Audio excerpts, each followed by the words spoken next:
Varahi silks వారి grand festive celebrations పొందండి 10,000 రూపాయలు ఆపై కొనుగోలుపై బంగారు నాణెం ఉచితంగా. Right now I am with daring and dashing actress Hema గారు. ఇంకొకసారి మా గురించి తప్పుగా రాసినా మాట్లాడినా సరే ఊరుకునేది లేదు. రాజుల నుంచి వచ్చిన ఒక 7వ తరగతి చదువుకున్న అమ్మాయి రూల్ చేసింది. ఎగ్జాక్ట్లీ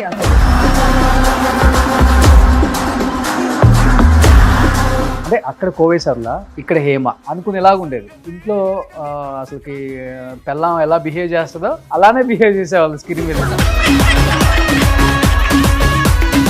అతడులో ఏంటి శాస్త్రం ఎత్తుకొని రాలేదా, ఇలా దోశల్లో పోస్తారా రేపు అడిగితే అయ్యో మర్చిపోయిందండి తెస్తానని మళ్ళీ వెళ్ళిపోవటం. సింగర్ పెళ్ళం బాబా.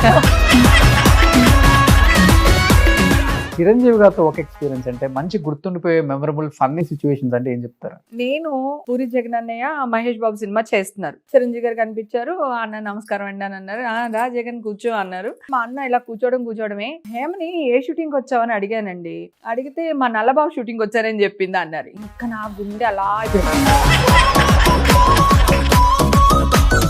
ఆ ఫ్యామిలీలో మీకు ఎక్కువ అభిమానం అంటే పవన్ కళ్యాణ్ గారు కదా. మా ఛాంబర్ లో ఒక ఇష్యూ అయినప్పుడు కూడా మీరంతా నిలబడ్డారు కదా. ఇండస్ట్రీలో చేస్తున్నాం కదా అని మా పిల్లల్ని, మా ఫ్యామిలీని, మా అమ్మల్ని రోడ్డుకి లాగడం అనేది కరెక్ట్ కాదు.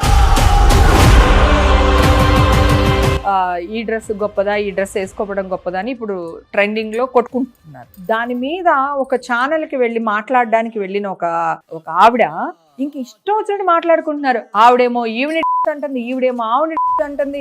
ఎంత చిల్లరగా కొట్టుకున్నారంటే అంత చిల్లరగా కొట్టుకున్నారు.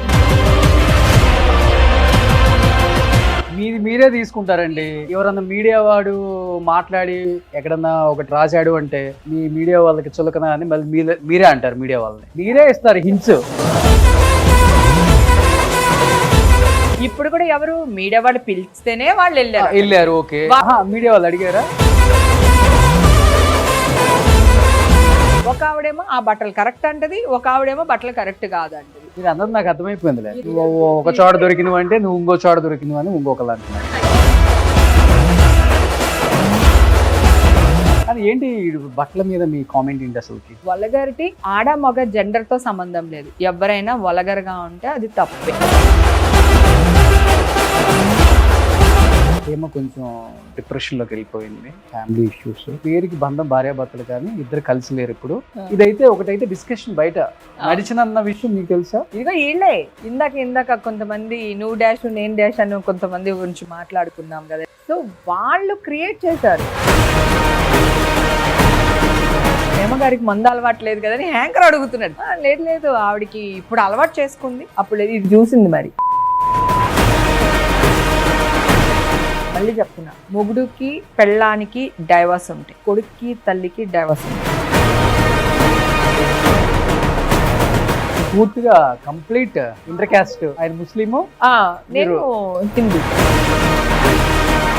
మిగిలింది మాత్రం పాప పెళ్లి. ఒక స్టార్ హీరో ఇంటికి కోడలుగా వెళ్తుందేమో స్టార్ డైరెక్టర్ హీరో ఏదో సమయంలో బయట డిస్కషన్ జరుగుతుంది. నిజమా? కానీ ఫస్ట్ నుంచి పొగరు చూపిస్తారా, లేకపోతే అసలు చూపించే టైప్ కాదా మీరు? ఇప్పుడు నువ్వు నన్ను ఏదన్నా అన్నావు అనుకో, నేను ఎందుకు ఊరుకుంటాను, ఎందుకు ఊరుకోవాలి? ఇప్పుడు కూడా చెప్తున్నా, ఈ రోజు నేను బతకడానికి నాకు గనక ఇన్కమ్ సోర్స్ లేదు అంటే కూడా నేను ఒక దోసల బండి పెట్టుకుని బతికేస్తాను. అది నా సత్తా. నీకు రూపాయి ఇవ్వాలనుకో, నేను చచ్చిపోయినా సరే నా కూతురు తీసుకొచ్చి నీకు రూపాయి ఇచ్చేస్తుంది. అలాగే నువ్వు నాకు రూపాయి ఇవ్వాలనుకో, నీ మీద కత్తి పెట్టైనా నా రూపాయి నేను తెచ్చేసుకుంటా. నాకు ఈ మధ్యకాలంలో నేను లేడీ మెగాస్టార్ అని అర్థమైపోయింది. నాకు నా మీద కొన్ని వేల ఫ్యామిలీలు బతికేస్తున్నాయి. You know. Hi, hello, welcome to Suman TV. నేను మీ Roshan. Right now I am with daring and dashing actress Hema garu. So Hema గారు, సంక్రాంతి శుభాకాంక్షలు. సో చాలా నిండుగా ఎప్పుడు కూడా అంటే కొంతమందిని చీరకట్లో చూస్తుంటే అలా చూస్తూ అనిపిస్తుంది. ఎస్పెషల్లీ ఇండస్ట్రీలో చీరలు కట్టుకునే వాళ్ళు చాలా తక్కువ మంది అయిపోయారు. బట్ మీరు అప్పటి నుంచి ఇప్పటి వరకు కూడా స్క్రీన్ మీద శారీసే, బయటికి ఏదైనా ఫంక్షన్కి వచ్చినా శారీసే, పార్టీలకు వచ్చినా ఫుల్గానే ఉంటుంది. జీన్స్ అయినా లేకపోతే టాప్స్ అయినా నేను ఏంటంటే సెక్సీగా ఉండడానికి ట్రై చేస్తాను. ఈవెన్ చీర కట్టుకున్నా డ్రెస్ వేసుకున్నా నేను సెక్సీగా ఉండడానికి ట్రై చేస్తాను, కానీ వలగగా ఉండేటట్టు మాత్రం డ్రెస్ వేస్తాను. ఫస్ట్ నుంచి కూడా ఇష్టం ఫస్ట్ ఉంటుందా? నుంచి ఇష్టం లేదు, వేసుకోను. ఓకే. మోడర్న్ గా ఉంటాను, మోడర్న్ గా వేసుకోవడం ఇష్టం.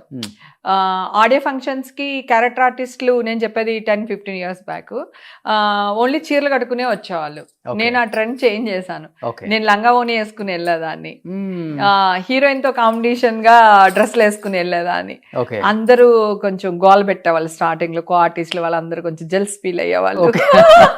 తర్వాత ఇప్పుడు వాళ్ళు కూడా నా ట్రెండే ఫాలో. ఏమేంటి అమ్మ క్యారెక్టర్లకు వచ్చి లంగా ఓని అనుకుంటారా వాళ్ళు? అప్పుడు అమ్మ క్యారెక్టర్స్ ఏం కాదు కదా, 15 years బ్యాక్ చెప్తున్నా. పిన్ని, అక్క, వదిన ఇట్లాంటి క్యారెక్టర్సే. కానీ నాకు ఆర్టిస్టులు కూడా అందరూ ఆంటీస్ లాగా చీరలు కట్టుకుని వచ్చేవాళ్ళు. అప్పుడు నేను కొంచెం డ్రెస్లు వేసుకెళ్లేదాన్ని, మంచి గాగ్రా చోలీ టైప్ గానీ అట్లా. అలా ఎవరు క్యారెక్టర్ ఆర్టిస్టులు వేసుకెళ్లేవాళ్ళు కదా ఆ టైంలో, నేను బాగా వేసుకెళ్లేదాన్ని. స్టార్ట్ చేశాను. అది కాకుండా చీరల్లోనే బ్లౌజ్ ఎప్పుడు కూడా కాంబినేషన్ ఉంటుంది. నా బ్లౌజ్లన్నీ నువ్వు ప్రీవియస్ గా కూడా చూస్తే 15-20 years బ్యాక్ కూడా చీరకి బ్లౌజ్ కి కాంబినేషన్ ఉండదు. నేను డిఫరెంట్ బ్లౌజ్ వేసేదాన్ని. అలా ఇప్పుడు ట్రెండ్ అది, డిఫరెంట్ బ్లౌజెస్ వేస్తున్నారు. నేను అప్పుడే వేసేదాన్ని. ట్రెండ్ సెట్ చేసిందే మీరు. బాగా ఎక్కువ మటుకి నేనే. కానీ మీరు ఒక బోటిక్ పెట్టి ఉంటేనా వేరే లెవెల్లో ఉండేదేమో. ఉండేదేమో, నిజమే. నా చీరలు అన్నా, నా కలర్స్ అన్నా, నేను వేసుకునే జ్యువెలరీ అన్నా అందరికి చాలా ఇష్టం. ఓకే. ఆల్మోస్ట్ 35 సంవత్సరాలు ఇండస్ట్రీకి వచ్చి 350 పైగా చిత్రాలు, ఎటువంటి సపోర్ట్ లేకుండా. 500 నాన్న, ఇంకా ఒక్కొక్క సంవత్సరం 20-30 సినిమాలు కూడా రిలీజ్ అయ్యేవి గట్టిగా. అసలు స్క్రీన్ మీద హేమ గారు, బ్రహ్మానందం గారు, హేమ గారు, ఎంఎస్ నారాయణ గారు, హేమ గారు, ఏవిఎస్ గారు, తర్వాత ధర్మ సుబ్రహ్మణ్యం గారు, హేమ గారు, వేణుమాధవ్ గారు, హేమ గారు, ధర్మవరపు గారు, హేమ గారు, హాలీ గారు, హేమ గారు, అండ్ ఈయన శివాజీ రాజాతో చేశాను, కృష్ణ భగవాన్ గారు. మీ అందరూ కాంబినేషన్ వాళ్ళతో వెళ్తాను కాకుండా అప్పటి నుంచి మొత్తం కాంబినేషన్ లో ఉన్న స్టార్ కమెడియన్స్ తో ఒక వైఫ్ గా మీరు, అంటే అక్కడ కోవేసర్లా, ఇక్కడ హేమ అనుకునేలాగా ఉండేది. చాలా న్యాచురల్ గా యాక్టింగ్. ఇంట్లో అసలుకి పెళ్ళాం ఎలా బిహేవ్ చేస్తుందో అలానే బిహేవ్ చేసేవాళ్ళు స్క్రీన్ మీద. అతడులో తింగర పెళ్ళం పాపం, అప్పట్లో పెళ్ళాలను అలాగే కంట్రోల్లో పెట్టేవాళ్ళు. శాస్త్రం ఎత్తుకొని రాలేదా, ఇలా దోశల్లో పోస్తారా రేపు అడిగితే, మర్చిపోయిందండి తెస్తానని మళ్ళీ వెళ్ళిపోవటం. కానీ బ్యాక్ చూసుకుంటే భలే అనిపిస్తుంది కదా. చాలా అసలు రాజోల నుంచి వచ్చిన ఒక 7వ తరగతి చదువుకున్న అమ్మాయి రూల్ చేసింది. ఎగ్జాక్ట్లీ. అసలు ప్రౌడ్ మూమెంట్ యాక్చువల్ గా నాకు. చాలా ఒక్క చిన్న రిమార్క్ లేకుండా ఇండస్ట్రీలో ఇప్పటికీ నేను ఫోన్ చేస్తే మా డైరెక్టర్స్ కాల్ ఎత్తుతారు, నా హీరోలు కాల్ మాట్లాడతారు, నా ఫ్రెండ్స్, నా కో ఆర్టిస్టులు అందరు నాతో ఇప్పటికీ టచ్ లో ఉంటారు. సో అది అదృష్టం కదా. అంటే జనరేషన్ చేంజ్ అయ్యే కొద్దీ మనుషుల మెంటాలిటీలు దూరం దూరం అయిపోతా వస్తాం కదా. సో నా విషయంలో మాత్రం అలా జరగలేదు. అది నిజంగా బ్లెస్సింగ్స్. మనం ఉండే తత్వం బట్టి ఉంటుంది అలా. సో ఒక్కొక్కళ్ళని కొంచెం 10 సినిమాల్లో చేసి కొంచెం మంచి యాక్ట్రెస్ అవగానే కొంచెం టెక్కు చూపిస్తారు. కరెక్ట్. ఏం అట్లా ఉండదు. పిలిస్తే వచ్చేస్తుంది. వాళ్ళ ఇంట్లో ఎవరైనా చనిపోతే ఎవరైనా పూలు చల్లితే ఆ పూలు దులిపేస్తుంటది, దండలు తీసేస్తుంటుంది. లేదా అది పెద్ద డబ్బున్న వాళ్ళకని కాదు, లేని వాళ్ళ చావు కూడా చాలా మందికి వెళ్ళాను నేను. సో వాళ్ళకి కూడా నేను అంత దగ్గరుండి అంత జాగ్రత్తగా చూసుకునేదాన్ని నేను. అంటే పెళ్లికి వెళ్ళినా వెళ్ళకపోయినా చావుకి మాత్రం అటెండ్ అవ్వాలనేది నా కోరిక. ఈ రోజు మా మదర్కి ఇలా అయినప్పుడు మా ఊరంతా వచ్చినట్టు వచ్చారు. తమ్ముని పలకరించడానికి, నన్ను పలకరించడానికి ఊరంతా కదిలొచ్చినట్టు అయ్యింది. సో అది మేబీ ఆ బ్లెస్సింగ్స్ అనుకుంటున్నాను నేను. ఎందుకంటే ఆ టైంకి అందరూ ఉంటారు, చనిపోయే టైంకి ఎవరు ఉంటారో వాళ్ళే నిజమైన వాళ్ళు. సో ఈ మధ్యకాలంలో కొంచెం వెళ్ళట్లేదు, కానీ బేసిక్ గా అందరింటికి అందరి దగ్గరికి వెళ్ళొచ్చింది దాన్నే నేను. నాకు ఇష్టం. కల్పనా రాయ్ గారు చనిపోయినప్పుడు ఫస్ట్ శవాన్ని ముట్టుకున్నాను నేను. ఆవిడికి కాళ్ళకి దండం పెట్టుకొని. ఆవిడ ఇందిరానగర్ పక్కన ఒక చిన్న ఇంట్లో ఉండేవాళ్ళు అనమాట. ఆవిడ శవాన్ని బండి ఎక్కించే వరకు అక్కడే ఉండి అన్ని దగ్గరుండి చూసుకుని పంపించాను ఆవిడని కూడా. అలా చాలా మంది ఉన్నారు ఆర్టిస్ట్. చనిపోయే టైం పొజిషన్ ఏంటి, ఎలాంటి ఒక చిన్న గదిలో ఉన్నారు? చిన్న గదిలో ఉంది. ఆవిడది కూడా పెద్ద చేయి పాపం, అందరికి బాగా పెట్టేవాళ్ళు. సో ఇంకా వేషాలు లేకపోయేసరికి ఒక్కొక్కళ్ళేమో ఎక్కువగా దాచేసుకుంటాము, కొంతమంది ఏమో అస్సలు దాచుకోరు. సో రెండు కరెక్ట్ కాదు. అది ఎక్కువ దాచేసుకున్నా మనం అనుభవించకుండానే పోతాం. అవును అవును అవును. అసలు దాచుకోపోయినా పోయే టైంకి నలుగురు ఉంటారో లేదో భయం. కానీ మీ దృష్టిలో ఇంత ఇంత ఇంత జీవితాన్ని చూసేసారు ఇండస్ట్రీలో, ఏం లేకుండా వచ్చారులే ఇక్కడికి, అన్ని సంపాదించుకున్నారు కాబట్టి. జీవితంలో ఇవి ఉంటే సరిపోతుంది, ఇవి లేకపోయినా పర్వాలేదు అనిపించిన సందర్భాలు చాలానే ఉంటాయి కదా. చాలా ఉన్నాయి, ముఖ్యంగా ఒక లేడీ యాక్ట్రెస్ కి ఇవన్నీ. అవును, కూడు గుడ్డ ఉండటానికి మంచి ఇల్లు, తిరగడానికి కారు, అది బేసిక్. అది కాకపోతే నాకు మా మదర్ చిన్నప్పటి నుంచి, నేను పుట్టింది కూడా యాక్చువల్గా ఒక 2 స్టోర్ బిల్డింగ్లో, ఒక మేడ అనుకో, రాజోల్లో. గాంధీ బొమ్మ సెంటర్ అంటే బాగా ఫేమస్ రాజోలు ఊర్లో సెంటర్లో నా ఇల్లు. అక్కడ నేను పుట్టాను. కాలువ గోదావరి పక్కనే ఉంటాయి అన్నమాట. ఓకే. సో అంత లేనోళ్ళం అయితే కాదు, అలా అని చెప్పి ఉన్నవాళ్ళం కూడా కాదు. Okay, upper middle class family. So ఆ మైండ్ సెట్తోనే ఇండస్ట్రీకి వచ్చాను. ఈ రోజు ఇలా నిలబడడం అనేది హ్యాపీ. చాలా మంది ఏమనుకుంటారంటే ఇన్ని కోట్లు వస్తుంది, అన్ని కోట్లు వస్తుంది అని. నేను ఎప్పుడూ ఎవ్వరికి తల వంచలేదు. నాకు నచ్చితే నేను ఏదన్నా చేశాను, నాకు నచ్చకపోతే నో, నాకు నచ్చలేదు, నేను ఇలాగే ఉంటాను అని చెప్పి ఇండస్ట్రీలో కానీ బయట కానీ ఎక్కడైనా సరే ఎదురిస్తూనే ఉన్నాను. ఇప్పుడు కూడా చెప్తున్నా, ఈ రోజు నేను బతకడానికి నాకు గనక లేదు, సోర్స్ లేదు, ఇన్కమ్ సోర్స్ లేదు, మూవీస్ రాలేదు, లేకపోతే ఇంకొకటి లేదు అంటే కూడా నేను ఒక దోసల బండి పెట్టుకుని బతికేస్తాను. అది నా సత్తా. ఓకే. ఎలా బతకాలి అని ఆలోచించాను. ఇమ్మీడియట్ గా ఒక స్పాట్ చూసుకుని దోసల బండి పెట్టుకుని బతికేస్తాను. మంచిగా 4 రకాల చట్నీలు చేసేసి, అది అలా అన్నమాట. సో అందుకని నాకు ఫస్ట్ నుంచి ఇదే మైండ్ సెట్. లేకపోయినా వేరే వాళ్ళని అడిగి అసలు అడగను. ఇప్పుడు నువ్వు ఇందాక అన్నావు, నీ బిహేవియర్ కూడా అవతల వాళ్ళు ఫోన్ మాట్లాడతారా, వెల్కమ్ చేస్తారు అని నువ్వు కూడా చెప్పావు ఇందాక. ఎందుకని మనం హెల్ప్ అడిగినంత సేపు ఎవరైనా బాగానే ఉంటారు. ఒక్కసారి హెల్ప్ అడిగితే ఇది చేస్తారు, రెండోసారి హెల్ప్ అడిగితే సరే అంత కాకపోయినా కొంతైనా చేస్తారు, 3సారి హెల్ప్ అడిగితే ఫోన్ ఎత్తారు. అలా మీ జీవితంలో జరిగింది ఎప్పుడన్నా? అసలు నేను ఎవరిని అడగను. చేతనైతే నేను పెడతా, ఒక ముద్ద అన్నం పెడతా. చేతక లేదా మూసుకుని కూర్చుంటా అంతే తప్ప గొప్పలకి పోయి ఖర్చు పెట్టేసి నేను ఇది తోపు తురుము అని ఎప్పుడు బిహేవ్ చేయలేదు. పైగా వాడిని చూసి నేను కూడా చెయ్యాలని వస్తుందో ఇండస్ట్రీలో, అప్పుడే మన పతనం స్టార్ట్ అవుతుంది. అసలు ఎప్పుడు లేదు. మన శివారెడ్డి వాళ్ళ పిల్లలు మెచ్యూర్ ఫంక్షన్కి వెళ్తే, నీ ఫంక్షన్కి నేను రాలేకపోయినా మళ్ళీ గుర్తు చేసుకుని తిట్టకు నువ్వు నన్ను. ఓకే. అయితే వాళ్ళు కూడా, అక్క నీ చేతుల మీద తీసుకెళ్ళి కూర్చోపెట్టు పిల్లల్ని, నువ్వు తీసుకెళ్ళు, నువ్వు నాకు ఆడపడుచువి ఇంటికి అని చెప్పి కూర్చోపెట్టడం, నా చేతుల మీద కూర్చోపెట్టించడం. అలాగే పెళ్ళిళ్ళకి వెళ్తే, అక్క నువ్వు ఫస్ట్ నువ్వు చీర పెట్టు, నువ్వు గాజులు పెట్టు, మాకు మంచి జరుగుతుంది అనడం పెళ్లి కూతుర్లకి. అట్లా అన్నమాట. ఇండస్ట్రీలో హేమక్క చేతుల మీద తీసుకుంటే ఒక మంచి జరుగుతుంది. చాలామంది న్యూ ఇయర్కి నేను కొంతమంది దగ్గర తీసుకుంటా సెంటిమెంట్, 1000 రూపాయలని వెయ్యండి రా, ఒక 10,000 పంపించండి అని చెప్పేసి అంటూ ఉంటా. జనరల్గా నాకు సెంటిమెంట్ వరలక్ష్మి పూజకి న్యూ ఇయర్కి తీసుకుంటా. మా హస్బెండ్, ఇప్పుడు నా కూతురు ఇస్తుంది యాక్చువల్గా. అంతకుముందు ఫ్రెండ్స్ కూడా చెప్పేదాన్ని, న్యూ ఇయర్ వస్తుంది మర్యాదగా పంపించండి రా అని ముందే చెప్పేసేదాన్ని అనమాట. సెంటిమెంట్, ఆ సెంటిమెంటు నా నుంచి వీళ్ళందరికీ అయిపోయింది. ఫ్రెండ్స్ అందరు కూడా, నీ మీద నువ్వు ఒక 500 ఇవ్వవే, నాకు మంచి జరుగుద్ది, బిజినెస్ చేస్తున్నాను, ఓ 116 పంపించు, అట్లా నా చేతుల మీద తీసుకోవడం. అలా నిన్న వద్దుని కలిసాను, పూరి జగన్ అనే వైఫ్ని బ్యూటీ పార్లర్ లో కలిసాను అనమాట, లావణ్యని. కలగానే ఏయ్ అని తను ఏయ్ అని నేను వెళ్ళి ఇద్దరు కౌగిలిచ్చేసుకుని ముద్దులు పెట్టేసుకున్నాం. దానికి మా నా హస్బెండ్ని డాడీ అంటది అనమాట, నన్ను మమ్మీ అంటది. యాక్చువల్గా కాలుకడికి కన్యాదానం చేశాం కదా, సో ఆ రిలేషన్ ఇప్పటికీ చక్కగా 2 పిల్లలు, వాళ్ళు హ్యాపీ ఫ్యామిలీ, చూడడానికి ముచ్చటగా ఉంటుంది. అలాగే కృష్ణవంశీ గారు ఎప్పుడు అంటుంటారు, నువ్వు పాజిటివ్ గా ఉంటావి, పాజిటివ్ వైబ్ నీది హేమ, అట్లా ఉంటది. కానీ ఆల్మోస్ట్ అందరితో యాక్ట్ చేశారు కదా, అందరు హీరోలతో యాక్ట్ చేశారు, అందరు డైరెక్టర్ల డైరెక్షన్ లో చేశారు, వాళ్ళ కొడుకులతో కూడా చేశారు. ఈ హీరో ఆ హీరో ఏం లేదు, ఆల్మోస్ట్ ప్రభాస్, అల్లు అర్జున్, మహేష్ బాబు, రామ్ చరణ్ తేజ్, నాని, అందరితో యాక్ట్ చేశారు. అందరితో, బాలకృష్ణ గారు, నాగార్జున గారు, చిరంజీవి గారు, వెంకటేష్ గారు, వెంకటేష్ అందరితో యాక్ట్ చేశాను. కొంచెం ముందు వచ్చుంటే రామారావు, నాగేశ్వరరావు గారు, చేస్తుండేదాన్ని. కృష్ణరాజు గారు, కృష్ణ గారు. నాగేశ్వరరావు గారు, చిరంజీవి గారితో కలిపి ఒక మూవీ యాక్ట్ చేశాను. మెకానిక్ అల్లుడు అనుకుంటాను ఓకే. మూవీ. అవునవును. దాంట్లో యాక్ట్ చేశాను నేను, చిరంజీవి గారుని, నాగేశ్వరరావు గారు. కానీ నేను ఇండస్ట్రీకి వచ్చేసరికి రామారావు గారు రాజకీయాల్లోకి వెళ్ళిపోయారు. తర్వాత పెద్ద సినిమాలు ఏం చేయలేదు ఆయన. ఓకే. లేకపోతే ఏమో ఆయనతో కూడా చేస్తానేమో హోప్ అని. ఈ పండగకి అందరూ బాగా ఇంట్రెస్టింగ్ గా వింటారు కాబట్టి పాత విషయాలు, పాత యాక్టర్స్ చెప్పేదాన్ని చాలా బాగా నమ్ముతారు, అంత ఇంట్రెస్టింగ్ గా వింటారు, ఎంజాయ్ చేస్తారు.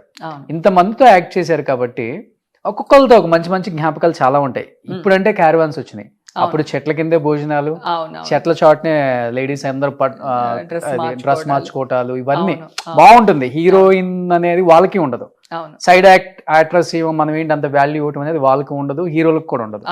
సో కమింగ్ టు చిరంజీవి గారితో ఒక ఎక్స్పీరియన్స్ అంటే మంచి గుర్తుండిపోయే మెమరబుల్ ఫన్నీ సిచ్యువేషన్స్ అంటే ఏం చెప్తారు? అంటే నేను బ్రహ్మానందం గారు, చిరంజీవి గారు ఒక సినిమాలో యాక్ట్ చేస్తున్నాం అనమాట. అక్కడికి వెళ్ళిన తర్వాత చిరంజీవి గారు, బ్రహ్మానందం గారు బాగా కామెడీ చేస్తారనమాట.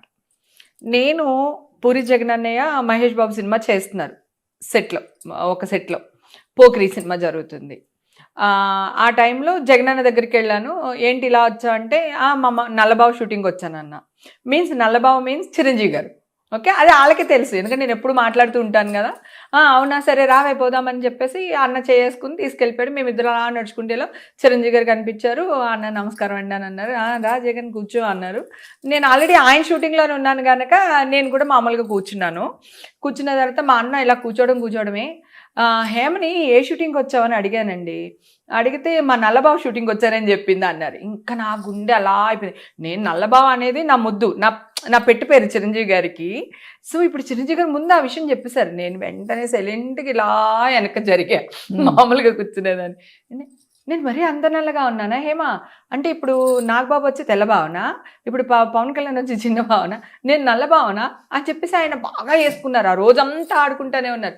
నేనన్నా అలాగా కాదండి, అంటే ఒక ప్రేమతో కూడిన అభిమానంతో వచ్చిన అని చెప్పి నీళ్ళు అవులుతా ఉన్నాను అనమాట.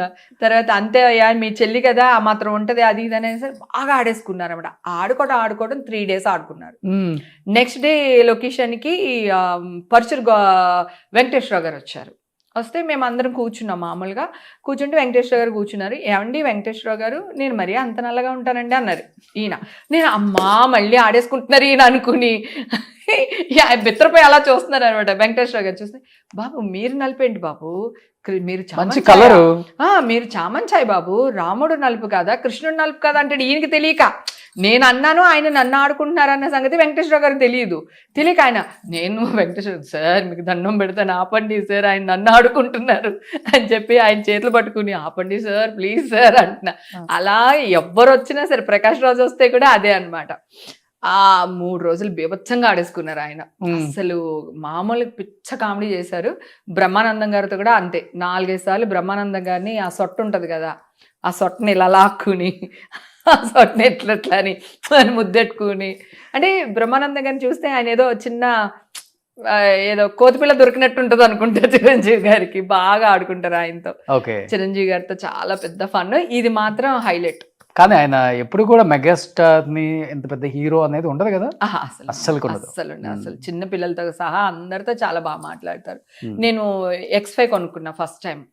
అందరూ ఇన్స్టాల్మెంట్ లోనే కొన్నాము. నేను అవన్నీ అడగలేదు. కాదు వెంటనే కారు కొన్నామంటే డబ్బు ఎక్కడి నుంచి వస్తుంది, ఈడమ్మ గడుపు మాడే సరే పక్కన పెడదాం. అయితే అందరూ అన్నారు ఏంటి నువ్వు X5 కొనేసి, X1 కొనుక్కున్నాను, అది ఓల్డ్ అయిపోయింది, అది ఇచ్చేస్తే మిగతాది X5 కొనుక్కున్నాం. అందరు బెదిరిస్తారు. డైరెక్టర్ వాళ్ళనేమో ఈ దీంట్లో వస్తా ఉంటారు, X5 లో నువ్వు వచ్చి దిగితే నీకు వేషాలు వస్తాయా, నీకు ఎవడన్నా ఫుడ్ పెడతాడా, అది ఇదని బెదిరిస్తారు.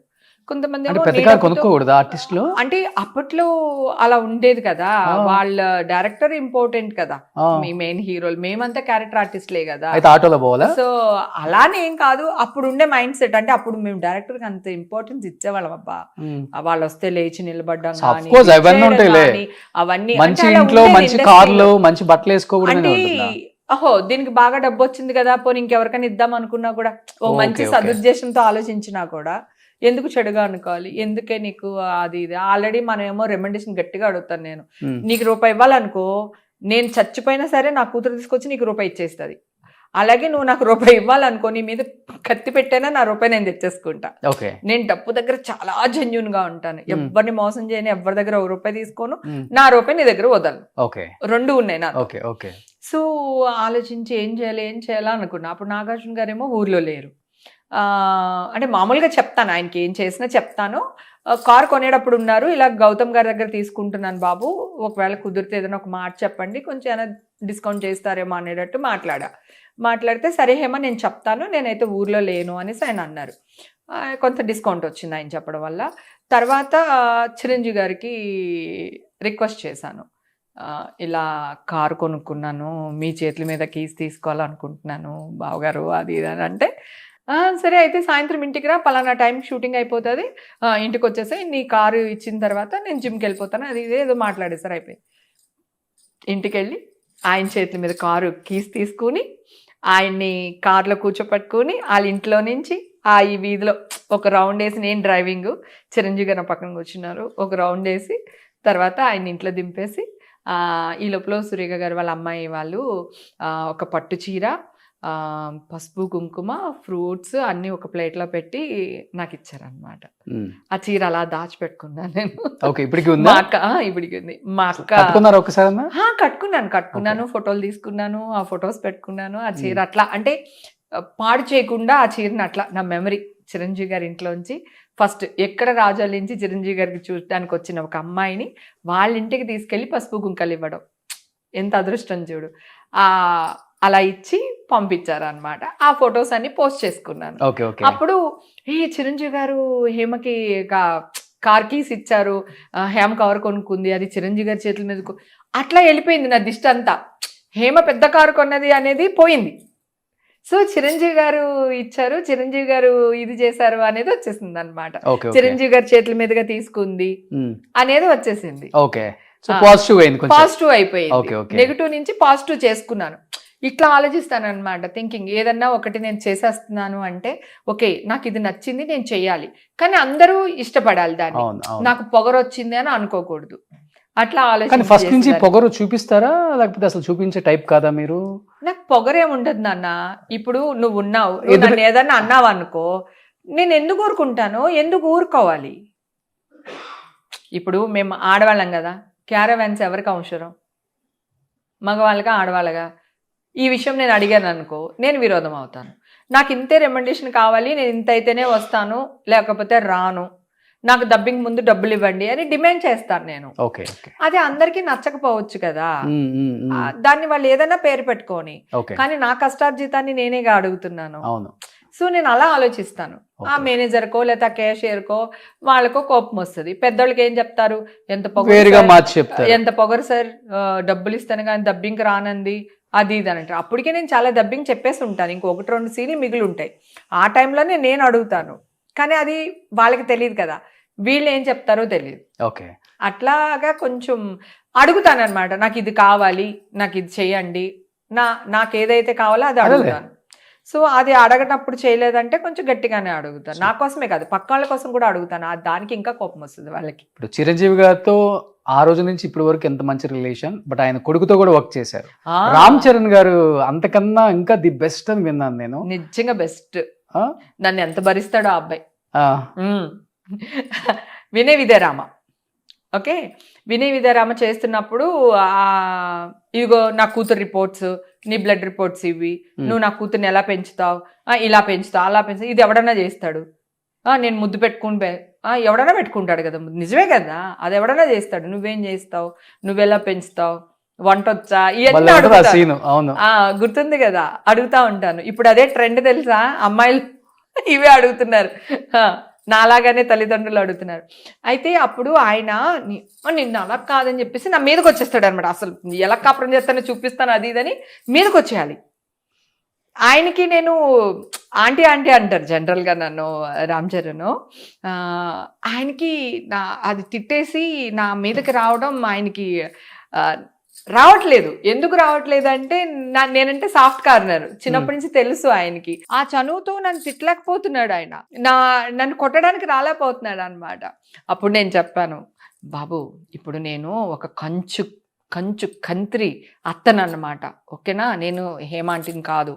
సో ఇక్కడ కంచు ఆంటీ, ఈ ఆంటీకి బుద్ధి చెప్పాలి కదా, దీని అమ్మ జీవితాన్ని ఒకటి వేసుకోండి బాబు, అల్లిపోవాలి నేను, అది ఇది అని చెప్పేస్తే ఆయన నవ్వుకుని 2-3 టేకులు చేసిన తర్వాత 4వ టేక్ ఓకే చేశారు. ఓకే, అలా అంటే అంత మంచి అతను అంటే ఒక వ్యక్తిని నేను ఎవరైనా అవని, విలన్ అవని, ఏదైనా అవని, నేను లేడీని కదా, సో నన్ను తిట్టడానికి కూడా ఆయనకి క్యారెక్టర్ అయినా కూడా తిట్టడానికి మనసు రాలేదు. గ్రేట్ కదా, గ్రేట్. అట్లా అక్కడికి చాలా టేకులు తిన్న తర్వాత ఫైనల్లీ ఒక షాట్ ఓకే అయింది అప్పుడు. కానీ ఆ ఫ్యామిలీలో మీకు ఎక్కువ అభిమానం అంటే పవన్ కళ్యాణ్ గారు కదా? పవన్ కళ్యాణ్ గారు అంటే ఇష్టం, కాకపోతే చిరంజీవి అంటే నాకు ప్రాణం. ఓకే. పవన్ కళ్యాణ్ గారు రాజకీయాల్లోకి వచ్చిన తర్వాత ఇంకా ఎక్కువ ఇష్టం. ఓకే. చిరంజీవి చిరంజీవి గారితో మా రేపో బాగుంటుందబ్బా. పవన్ కళ్యాణ్ గారు ఎక్కువ మాట్లాడరు, ఆయనేమో షూటింగ్ వచ్చినా కూడా ఒక రూమ్ లో బంధించినట్టు ఉంటారు. ఆయన మనస్తత్వం అది. సో నలుగురిలో కలవరు. ఇష్యూ అయినప్పుడు కూడా మీరంతా నేను బాగా ఎదిరించాను. నన్ను పిలిచారు, పిలిచి ఏం జరిగింది ఏంటి అది ఇది అంటే నేను మొత్తం చెప్పాను ఆయనకి. చాలా ఫొటోస్ కూడా వచ్చినాయి, వాళ్ళు రిలీజ్ చేశారు ఆ ఫొటోస్ అన్ని. అంటే ఇండస్ట్రీలో చేస్తున్నాం కదా అని మా పిల్లల్ని, మా ఫ్యామిలీని, మా అమ్మల్ని రోడ్డుకి లాగడం అనేది కరెక్ట్ కాదు. అంటే ఎవరితో ఒకటి, నేను ఓన్లీ పవన్ కళ్యాణ్ గారి విషయం, ఓన్లీ హేమ విషయాన్ని మాట్లాడట్లేదు.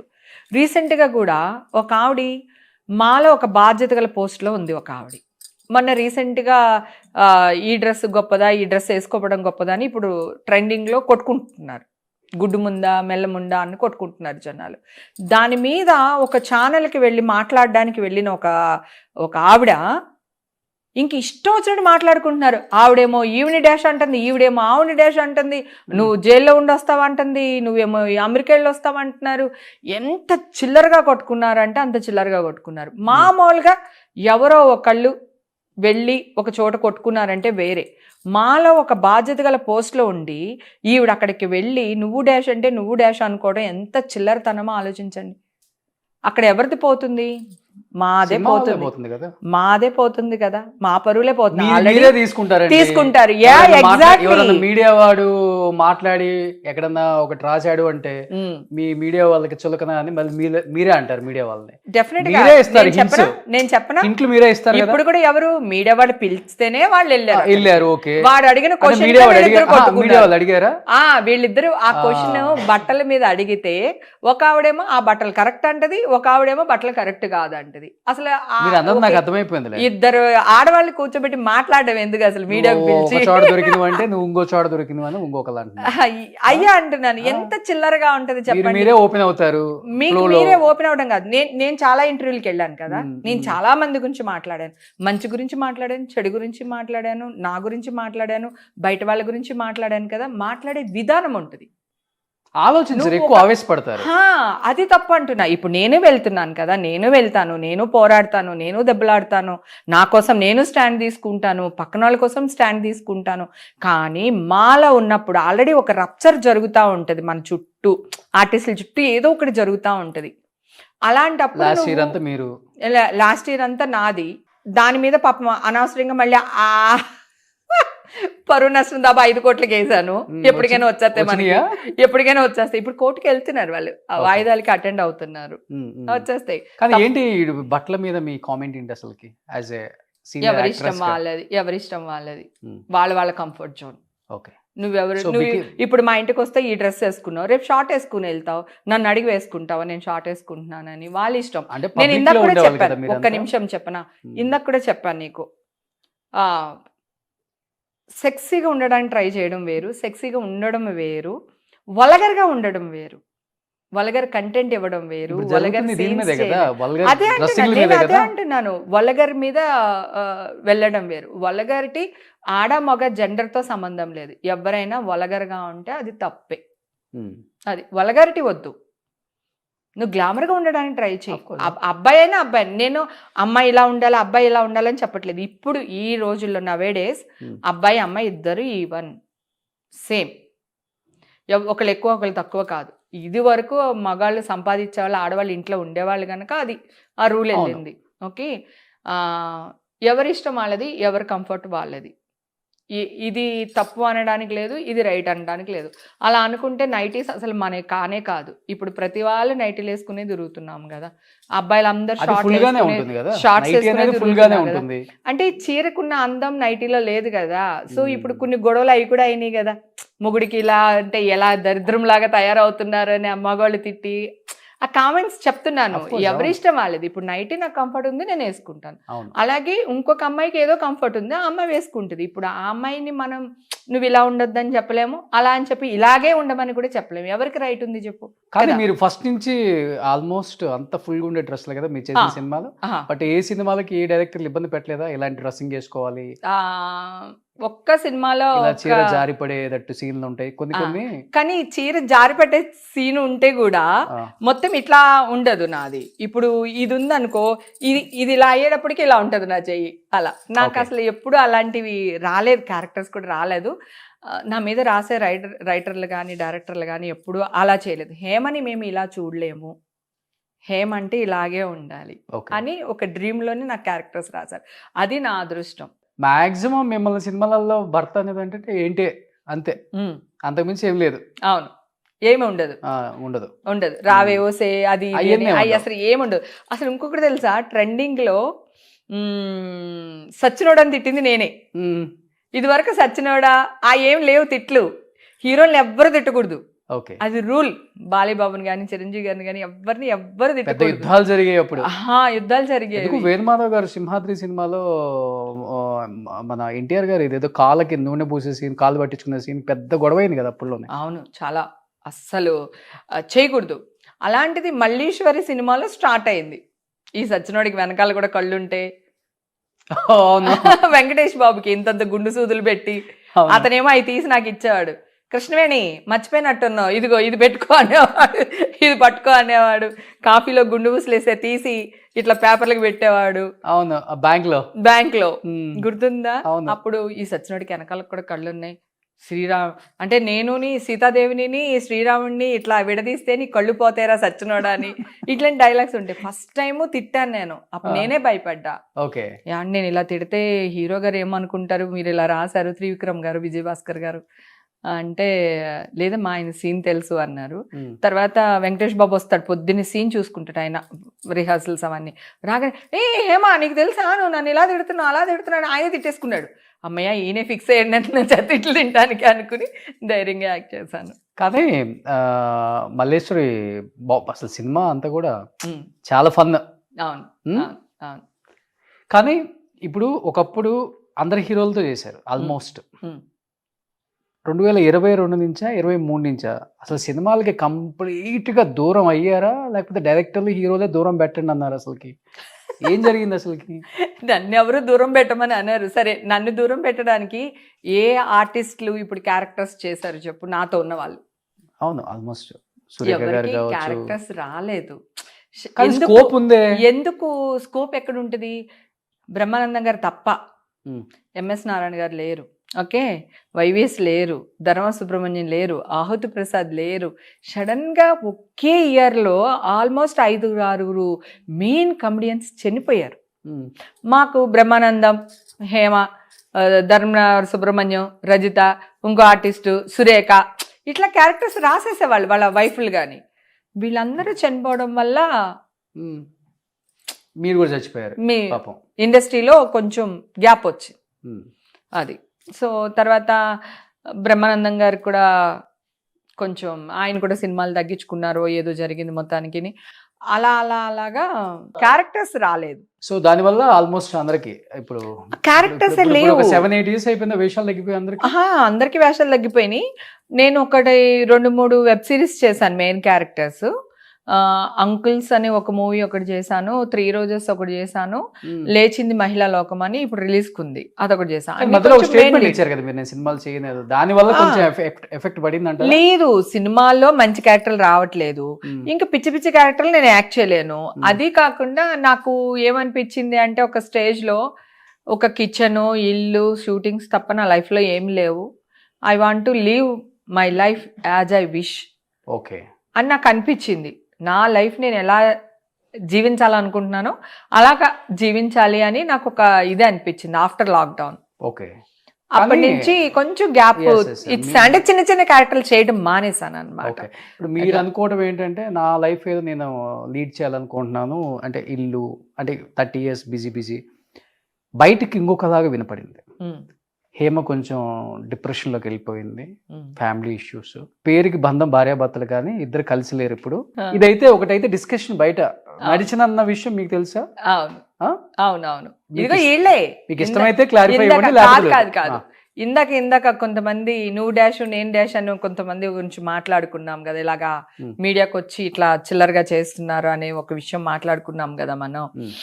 సో వాళ్ళు క్రియేట్ చేశారు. నేనంట డ్రింక్ ఇప్పుడే వాళ్ళు అడుగుతున్నాడు యాంకర్, హేమ గారికి మందు అలవాటు లేదు కదని యాంకర్ అడుగుతున్నాడు. జనరల్గా యాంకర్ ఇరికించే క్వశ్చన్ లేదు ఆవిడకి ఇప్పుడు అలవాటు చేసుకుంది, అప్పుడు లేదు ఇది చూసింది మరి మా ఇంటికి వచ్చి ఇలా ఉంటది అనమాట. అలాగే అదే ఇప్పుడు వాళ్ళ ఆయన కలిసి ఉండట్లేదు అనుకుంటానని కొంతమంది డాష్లు అలా మాట్లాడడం జరిగింది అనమాట బయట అక్కడ ఇక్కడ బయట. నేను ఒకటే చెప్తున్నా, 20 ఏళ్ళ నుంచి నా హస్బెండ్ని నేను కొడుకులాగా చూసుకుంటున్నా. మళ్ళీ చెప్తున్నా, మొగుడుకి పెళ్ళానికి డైవర్స్ ఉంటాయి, కొడుక్కి తల్లికి డైవర్స్ ఉండవు. ఓకే, నా జీవితంలో నా హస్బెండ్ నా కొడుకు, నా కూతురి కంటే నా హస్బెండ్కే నా లైఫ్లో ఇంపార్టెన్స్ అది. సో అందుకని ఎవ్వరు ఎలా పిచ్చి పిచ్చిగా వాగినా, ఇప్పుడు మా మదర్ చనిపోయారు, మొత్తం వచ్చి నా హస్బెండ్ పక్క నుండి మొత్తం ఊర్లో అంతా తనే చూసుకున్నాడు. అవునా? మొత్తం తనే చూసుకున్నారు. ఇప్పుడు నాకంటూ ఏదైనా ఉంది అనుకుంటే ఒక ఈషా ఉంది, ఒక జాన్ ఉన్నాడు నా లైఫ్లో, అంతే. మదర్ లేదు కదా, మెయిన్ మదర్ నా లైఫ్లో మదర్ పోర్షన్ అన్నమాట. సో అనుకునేవాళ్ళు 100 అనుకుంటారబ్బా, నేను ఇచ్చే క్లారిటీ నేను ఇచ్చాను కదా. తల్లికి కొడుక్కి జీవితంలో డైవర్స్ ఉండవు, ఉంటాయా? హీఈస్ మై సన్, అంతే. ఎందుకు ఎక్కడ మరి ఒక పోస్ట్ గానీ ఒక వీడియోలో కనిపించడం మా గానీ హస్బెండ్ ఇద్దరు అసలు ఇష్టం. నీకు ఇప్పుడు 20 ఏళ్ల క్రితం ఇప్పుడు భావన ఎక్కడైనా చూసావా మీడియాలో? కెమెరామెన్ అని తెలుసు నాకు, అంతే. ఎప్పుడైనా చూసావా? 25 ఏళ్ళు మా మ్యారేజ్ అయ్యి 25 ఏళ్ళు అయింది ఇప్పుడు. ఓకే, 25 కంటే ఎక్కువైంది. ఓకే. సో ఇంతవరకు జాన్ ఎప్పుడైనా చూసావా? చూడండి, తను రాడు, ఏ షోలకి రాడు, తనకి ఇష్టం ఉండదు, తను బయట ప్రపంచానికి రాడు, తనకి నచ్చదు. నాకే చాలా బాధ ఉండింది యాక్చువల్గా. ఏంటి రాడు, బర్త్డే అయితే ఒక గులాబీ పువ్వు కొనివ్వరు, కనీసం ఒక ఆర్ట్ షేప్లో బెలూన్ కూడా కొనివ్వడు మా ఆయన, అట్లా నాకు ఫీల్ అయ్యేదాన్ని నేను యాక్చువల్గా. తను ఎక్స్పోజ్ చేయలేరు, అంటే ఎక్స్ప్రెషన్ లేదు తనకి, తను అంతే. మరి ఎట్లా ప్రేమించారు? ఏమో అలా ప్రేమించాను, పెళ్లి చేసుకుంటా అన్నాడు. ప్రేమిస్తానంటే చేసుకునేదాన్ని కాదేమో, మరి పెళ్లి చేసుకుందామని అడిగాడు, అడగడమే. ఓకే. రే ఇండస్ట్రీలో ఉండి పెళ్లి చేసుకుందాం అంటున్నాడు ఏంటి ఈ అబ్బాయి అని కొత్తగా అనిపించింది నాకు. సో అది ఆ ఒక్క వర్డ్ నచ్చింది, పెళ్లి చేసేసుకుని పడిపోయారు దానికే. దానికే మా ఆయన 4,000 సంపాదిస్తే నేను 4,000 సంపాదిస్తే బతికేద్దాం అనుకున్నా. అదే మైండ్ సెట్ అంతే. మా హస్బెండ్ కి కంప్లీట్ మా హస్బెండ్ ఆయన ముస్లిము, నేను హిందూ. కానీ వాళ్ళ ఎక్కువ వెంకటేశ్వర స్వామిని బాగా ఇది చేస్తారు. మా మామయ్య గారు కూడా తిరుపతి అది వెళ్ళేవాళ్ళట, ఎస్డి లాల్ గారు. ఎన్టీఆర్తో 36 సినిమాలు ఏవో చేశారు ఆయన. ఓకే. సో మా బావగారు అసలు మొత్తానికి హిందూ అయిపోయారు. అవును, మీరు గారు ఆయన బొట్లు అవి పెట్టేసుకుని అసలు చాలా, అంటే నాకంటే ఎక్కువ పూజలు చేస్తారు, ఆయనకి ఎక్కువ పుణ్యం వస్తుంది నాకంటే. నేను చాలా ఎక్కువ భక్తి నాకు అలా. సో మా హస్బెండ్ కూడా రోజు లేచి దీపం పెడతారు ఆయన. ఓకే. దీపం పెట్టి దండం పెట్టుకున్న తర్వాతే టిఫిన్లు కానీ బ్రేక్ఫాస్ట్ కానీ ఏదైనా చేస్తారు తను కూడా, నా హస్బెండ్ కూడా. కానీ ముస్లిం. సో ఆ ఒక్క మాటకి మ్యారేజ్ చేసుకున్నాను అంతే తప్ప వాళ్ళకి ఎన్ని ఆస్తుంది మాకెంత ఆస్తుంది ఏంటి అనేది ఏం తెలియదు నాకు. ఓకే, తను సంపాదిస్తే నేను ఇంత సంపాదిస్తే బతికేద్దాం అనుకున్నాను, అలాగే బతికేశాను. మీ తోడుకోళ్ళు మన నాగభూషణం గారి కూతురు. అవును. మీ ఇద్దరి మధ్య ఎలా ఉంటుంది relation? Okay, not good not bad. Okay. మీ బావగారితో బాగుంటుంది? బావగారితో బాగుంటుంది, ఎందుకంటే వర్క్ చేసి మా తోడుగోడలతో ఆడబడుస్తూ అందరితో బాగానే ఉంటుంది. కానీ ఎక్కువ వాళ్ళు రారు, ఎక్కువ మేము వెళ్ళాము. సో అందరు కలిపి ఏదైనా ఒకసారి ఫస్ట్ నుంచి కూడా మ్యారేజ్ అయిన తర్వాత లవ్ మ్యారేజ్ తర్వాత జాన్ ఇంకా మా ఇంటికి వచ్చేసారు తను అక్కడి నుంచి. ఇంకా అలా లైఫ్ లీడ్ చేసేసాము. ఉమ్. ఇంకా అంత పెద్ద పట్టింపులు అలా ఏం లేవు. అమ్మ ఫస్ట్ లో అసలుకి అబ్జెక్షన్ చెప్పలేదా, ముస్లిం వద్దు? ముస్లిం అలా ఏం అబ్జెక్షన్ చెప్పలేదు, కానీ ఇప్పుడు పెళ్ళేంటి, అప్పుడు నేను ఎదిగే స్టేజ్లో ఉన్నాను కదా, మంచిగా క్షణక్షణం తర్వాత. సో మంచి మంచి మూవీస్ పడుతున్నాయి, సెకండ్ లీడ్కి వెళ్తున్నాను.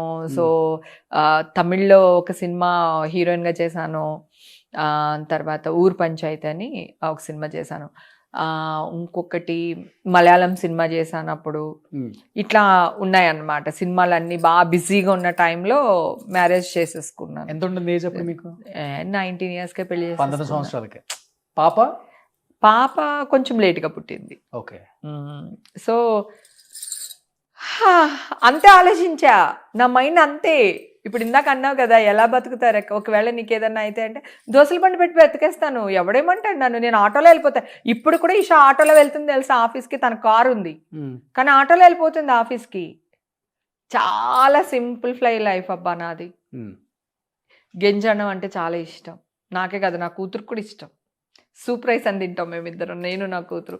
అట్లా నేను అటు ఇటు కూడా బతికేస్తాను. అలా ఇలాగే బతకాలి, ఇట్లానే లగ్జరీగా ఉండాలని ఏం లేదు. అన్నిటికీ ప్రిపేర్ అయి ఉన్నారు లైఫ్ లో. అన్ని up and ఉంటేనేమో ఒకలాగా ఉంటుంది, అన్ని లేకపోతే ఇలా కూడా ప్రిపేర్ ఇలా కూడా ఉంటాము. అంటే ఆ స్టేజ్ కి ఏమైనా వచ్చారా ఒకనొక టైం కి? ఏం రాలేదు, భగవంతుడి దయ వల్ల. Touch wood. అంటే రాజోల నుంచి కాదు రాజోల వల్ల కాదు ఆ స్టేజ్, మనం వేరే వాళ్ళని నమ్మటం వల్ల వస్తుంది. లేదు, నేను అలా ఎవరిని కూడా నమ్మలా. నిజానికి నేను అంత ఫోకస్ చేయను, ఎక్కువ ఆలోచిస్తే వయసు వచ్చేస్తుంది అనే టైప్ నేను. అందుకని 52 అందరికీ తెలుసు. అది ఓకే, నాకేం ప్రాబ్లం. నా ఏజ్ నేను దాయాలనుకోవట్లేదు. ఈ ఏజ్ లో కూడా ఇంత అందంగా ఉన్నాను చూడు, అది పాజిటివ్ థింక్. అర్థమైందా? నాకు ఏజ్తో ప్రాబ్లం లేదు. ఇంకా నయ్యంలే, ఆడెవడో చెప్పానుగా నీకు, వికీపీడియానా ఆడెవడో దొంగ సచ్చినాడు, మా ఆయన డేట్ ఆఫ్ బర్త్ వేస్తాడు నాకు. అవునా? అదే కదా, నీ ఇంటర్వ్యూలో కూడా చెప్పాను కదా, అబ్బాయి ఎంత వెంటాడుతున్నానో, మెంటల్ టెన్షన్ వాడుతున్నా. ఇప్పుడు వికీపీడియా ఏజ్ ఎంత మీద అయితే? వాడా 67 వేస్తాడు డేట్ ఆఫ్ బర్త్. అసలు ఏమన్నా కొంచెమైనా ఏమన్నా అంటే అదిగో అన్నాను అంటారు. నేను వాళ్ళ జోలికి వెళ్ళను, వాళ్ళే నా జోలికి వస్తారు. నేనేమో చేతులు అడ్డు పెట్టుకుంటే అదిగో తిడుతుంది అంటారు. కానీ అట్లయినా కానీ మీకు మీ హస్బెండ్ కి 15 years డిఫరెన్స్ ఉందా? ఎందుకు 67? మా 67 అంటే ఇప్పుడు ఎంత ఉంటుంది తనకి? 5-6 years డిఫరెన్స్ నాకు నా హస్బెండ్ కి. ఓకే. ఇప్పుడు ఇషాకి వాళ్ళ ఫాదర్ తో బాగుంటుంది అటాచ్మెంట్? అసలు మేమందరం చాలా సరదాగా ఉంటాం. మా కుక్క పిల్ల ఉంది, మా ఇంట్లో అందరం అసలు మామూలుగా ఉండం అనమాట. బాగా కేరింతలు కొట్టుకుంటూ ఆడుకుంటా ఉంటాం, పరిగెడుతుంటా. మా ఆయన్ని నా కూతుర్ని కూడా నేనే గిలుతా ఉంటా. ఓకే. ఏదో ఒకటి గిలుతుంటా. నాకు మా హస్బెండ్ అంటే ఎంత ఇష్టం అంటే, మా ఆయన ఇది తింటాడు, మా ఆయనకి ఇది ఇష్టం, మా ఆయనకి ఇది కావాలి, మా ఆయన ఈ డ్రెస్ వేసుకోవాలి, మా ఆయన ఈ షూ వేసుకోవాలి, మా ఆయన అంటే తెల్లారు లెగిస్తే 90% నా హస్బెండ్ గురించి ఉంటుంది నాకు. కానీ మధ్యలో కొంతమంది ఆర్టిస్టులు మీ హస్బెండ్ కి లేనిపోని మీ మీద కొన్ని చెప్పడం వల్ల కొంత ఆయన. నేను ఒకటి చెప్పేవాళ్ళు చెప్తారు, నువ్వు వింటే నువ్వే పాడైపోతావు, విన్నంతసేపు మనం సేఫ్ అంతే. ఏమైనా డిస్టర్బ్ అయ్యారు జాన్ గారు? జాన్ గారు ఎప్పుడు ఏం డిస్టర్బ్ అవ్వరు. ఏదన్నా అయితే నేనే అవుతా, నేనే అరుస్తా, నేనే మాట్లాడతా. సో అసలు తను ఏమన్నారు, అసలు 99% అన్నాడు. నేను ఫ్రెండ్స్ వల్ల వీళ్ళ వల్ల కాదు నేను డిప్రెషన్కి వెళ్తా. నేను డిప్రెషన్కి వెళ్ళింది ఏంటి అంటే, సో చిన్నప్పటి నుంచి కష్టపడుతున్నా, పరిగెడుతున్నాను. నాకు ఒక గుర్తింపు రాలేదు. అరే నా కోసం ఇది చేసావు కదరా, నీ కోసం ఇదిగోరా అని అట్లా లేకుండా అయిపోయింది. అంటే ఎవరు అంటే ఇప్పుడు మా మదర్ ఉన్నారు, మా అమ్మకి ఇది ఇష్టం, మా అమ్మ ఇది తింటుంది, లేకపోతే మా అమ్మ ఇది కట్టుకుంటుంది, అట్లా నేను పెట్టేదాన్ని. మదర్ కూడా అలా పంపించాను. మదర్ కూడా ఏంటంటే నేనే ఎనర్జీగా ఉంటాను, నేనే సంపాదిస్తున్నాను కనుక మమ్మీ కూడా నా మీద ఫోకస్ చేయలేదు. తమ్ముడు కూడా పెద్ద పట్టించుకోడు. నాకు ఎలా అనిపిస్తుంది అంటే, అమ్మకి తెలుసు కదా నాకు అరుసులు అంటే ఇష్టం అని, అమ్మ అరుసులు పంపించవచ్చు కదా, అమ్మకే నేను అరుసులు పంపిస్తాను. అట్లా ఉంటుంది నాకు చిన్న చిన్న ఆశలు అన్నమాట. ఇవి కూడా అర్థం చేసుకోరేంటి అట్లా అనిపిస్తుంది అనమాట నాకు. చెప్పాను కదా ఇందాక, ఈవేళ నా బర్త్డే అనుకో, ఒక గులాబీ పువ్వు మా ఆయన ఇవ్వాలని ఆశపడతాను. ఆయనకి ఇష్టం ఉండదు, ఆయనకి తెలియదు, ఆయనకి నేను తప్ప ఇంకెవరు లేరు లైఫ్లో, ఆయనకి ఇవ్వాలని తెలియదు. నేను చెప్తే కూడా ఇస్తే నటించినట్టు ఉంటుందేమో అని ఇచ్చేవాడు కాదు. అట్లా ఉండేది. తర్వాత మా హస్బెండ్‌ని కూర్చోబెట్టి చెప్పేసాను. ఈషాని మా హస్బెండ్‌ని కూర్చోబెట్టి, నేను డిప్రెషన్‌కి వెళ్తున్నాను. నాకు ఏజ్ ఫ్యాక్టర్ కూడా ఉంది. సో, హార్మోన్ ఇది ఉంటాయి, చేంజెస్ ఉంటాయి కదా ఈ ఏజ్‌లో. నేను డిప్రెషన్‌కి వెళ్తున్నా. బిగ్ బాస్ ముందు ఇవన్నీ చెప్పేశారు కూర్చోబెట్టి. చెప్పేసాను కూర్చోబెట్టి. నేను అసలు హైడ్ అండ్ సీక్ చేయను. నేను నీతో కూడా ఏదన్నా ఉంటే 99.9% నిజం చెప్పేస్తాను. ఆ 0.1% అబద్ధం చెప్పను. నువ్వు చెప్తే హర్ట్ అవుతా అని చెప్పను అంతే. ఆ 0.1% ఏం చెప్పారు ఎక్కడైనా హస్బెండ్ కి సరే. పాపని కూర్చోబెట్టి? ఇదే చెప్పాను. నేను డిప్రెషన్ నాకు డిప్రెషన్కి వెళ్తున్నాను. నాకు ఈ ఏజ్ ఫ్యాక్టర్ వల్ల, నాకు హార్మోన్ చేంజ్ అవుతున్న వల్ల నాకెందుకు నేను ఇలా ఫీల్ అవుతున్నాను. సో, నాకు నచ్చింది ఒక జిలేబీ, నాకు ఇష్టం. ఒక జిలేబీ తెచ్చిపెట్టండి, ఒక ఫ్లవర్స్ తెచ్చిపెట్టండి, నా కోసం మీరు నవ్వుతూ ఉండండి, నన్ను నవ్వుతూ ఉంచండి అని చెప్పి ఇషాకి, తనకి ఇద్దరికి చెప్పాను. ఆ తర్వాత ఇషా బాగా అర్థం చేసుకుంది నన్ను. ఇప్పుడు కూడా ఇషా నాకు మల్లెపూలు తెచ్చిపెడుతుంటుంది. నాకు మల్లెపూలు అంటే పిచ్చి, ఓకే, చాలా ఇష్టం అన్నమాట అసలు. ఆ తర్వాత కూర్చోబెట్టి చెప్పిన తర్వాత అప్పుడు మా హస్బెండ్ కొంచెం చేంజ్ అవ్వి, తనకి నాకు కావాల్సినవి ఏమున్నాయి అన్నీ తీసుకురావడం, పెట్టడం. అలాగే ఈషా కూడా ఇప్పుడు అర్థం చేసుకుని, అమ్మ ఈ కూర బాగుంది, థ్యాంక్స్ అమ్మ అనడం, పువ్వులు తెచ్చిపెట్టడం, నాకు జిలేబీ ఇష్టం అని చెప్పి జిలేబీ తెచ్చిపెట్టడం. ఈషా తర్వాత అర్థం చేసుకుని తీసుకురావడం మొదలుపెట్టింది. అంటే మీ ఎక్కువ జీవితంలో మీరు ఎక్కువ ఇబ్బంది పెట్టారా మీ హస్బెండ్ ని? మీ హస్బెండ్ మిమ్మల్ని ఎక్కువ ఇబ్బంది నేను అసలు ఎవరు డామినేషన్ ఎక్కువ? నేను డామినేషన్ మా ఇంట్లో మా ఆయనే నన్ను డామినేట్ చేస్తాడు. అవునా? చాలా సీరియస్ అవుతాడు. నేను చాలాసార్లు అడిగాను కూడా, బావా నువ్వు నా మీద ఇంత సీరియస్ అవుతావు, మరి బయటికి వెళ్ళినప్పుడు ఎందుకు అంత సాఫ్ట్గా ఉంటావు అంటే, వాళ్ళు తిడితే ఊరుకుంటారేంటి, నువ్వైతే ఊరుకుంటావు కదా అనేవాడు. మిమ్మల్ని తిడతారా? అయ్యో భయంకరంగా తిట్టడం అంటే ఆ తిట్లు కాదు. వాళ్ళు కాఫీ పెట్టలేదు, కాఫీ బాగాలేదు, నువ్వు కూర చేయకుండా వెళ్ళిపోయావు, నాకు అన్నం పెట్టలేదు, ఇట్లా అలుగుతూ ఉంటాడు. అప్పుడు చెప్తూ ఉంటాడు. నేను షూటింగ్లో డైలాగులు రాక ఎండలో నుంచుని చిక్కాకులో ఉండినప్పుడు వీళ్ళు ఇది చేశారా, పనులు అది చేశారా అనేవాడు అనమాట. అప్పుడు మళ్ళీ ఆయన ఫోన్ కట్ చేసి మళ్ళీ డైలాగులు చెప్పేసి మళ్ళీ క్యారవెల్లకు వచ్చి సార్కి ఇది పెట్టలేదంట, ఏం చేస్తున్నావే అని చెప్పేసి మళ్ళీ దాని మీద అరిచి మళ్ళీ అది కాఫీ పెట్టించి ఇట్లా ఉండేది. అంటే ఎక్కువ పని చేసేసాను నేను. ఓకే. యాక్చువల్గా ఒకవేళ తను షూట్ లేదు, ఇంట్లో ఉన్నారు, కాఫీ కావాలంటే పనమ్మాయికి నాకు ఇలా కావాలని చెప్పొచ్చు. కానీ నేను ఎక్కడో షూటింగ్ చేస్తున్నాను, ఏ బాధలో ఉన్నాను, ఏ టెన్షన్లో ఉన్నానో అర్థం చేసుకోకుండా ఫోన్ చేసి అట్లా చెప్పేవాడు. నా కూతురు, మమ్మీ నాకు తినటానికి ఇది కావాలి మమ్మీ, నాకు అది లేదు మమ్మీ అంటది. అక్కడ నేను ఎలా ఉన్నానో ఏంటో వీళ్ళకి అవసరం లేదు. వీళ్ళు ఎలా చెప్పారు. అక్కడికి పొద్దున్నే నేను వంట చేసి, టిఫిన్లు చేసి, చట్నీలు చేసి, మధ్యాహ్నానికి లంచ్కి కూరలు చేసి పెట్టి నేను బాక్స్ తీసుకుని షూటింగ్కి వెళ్ళేదాన్ని. ఓకే.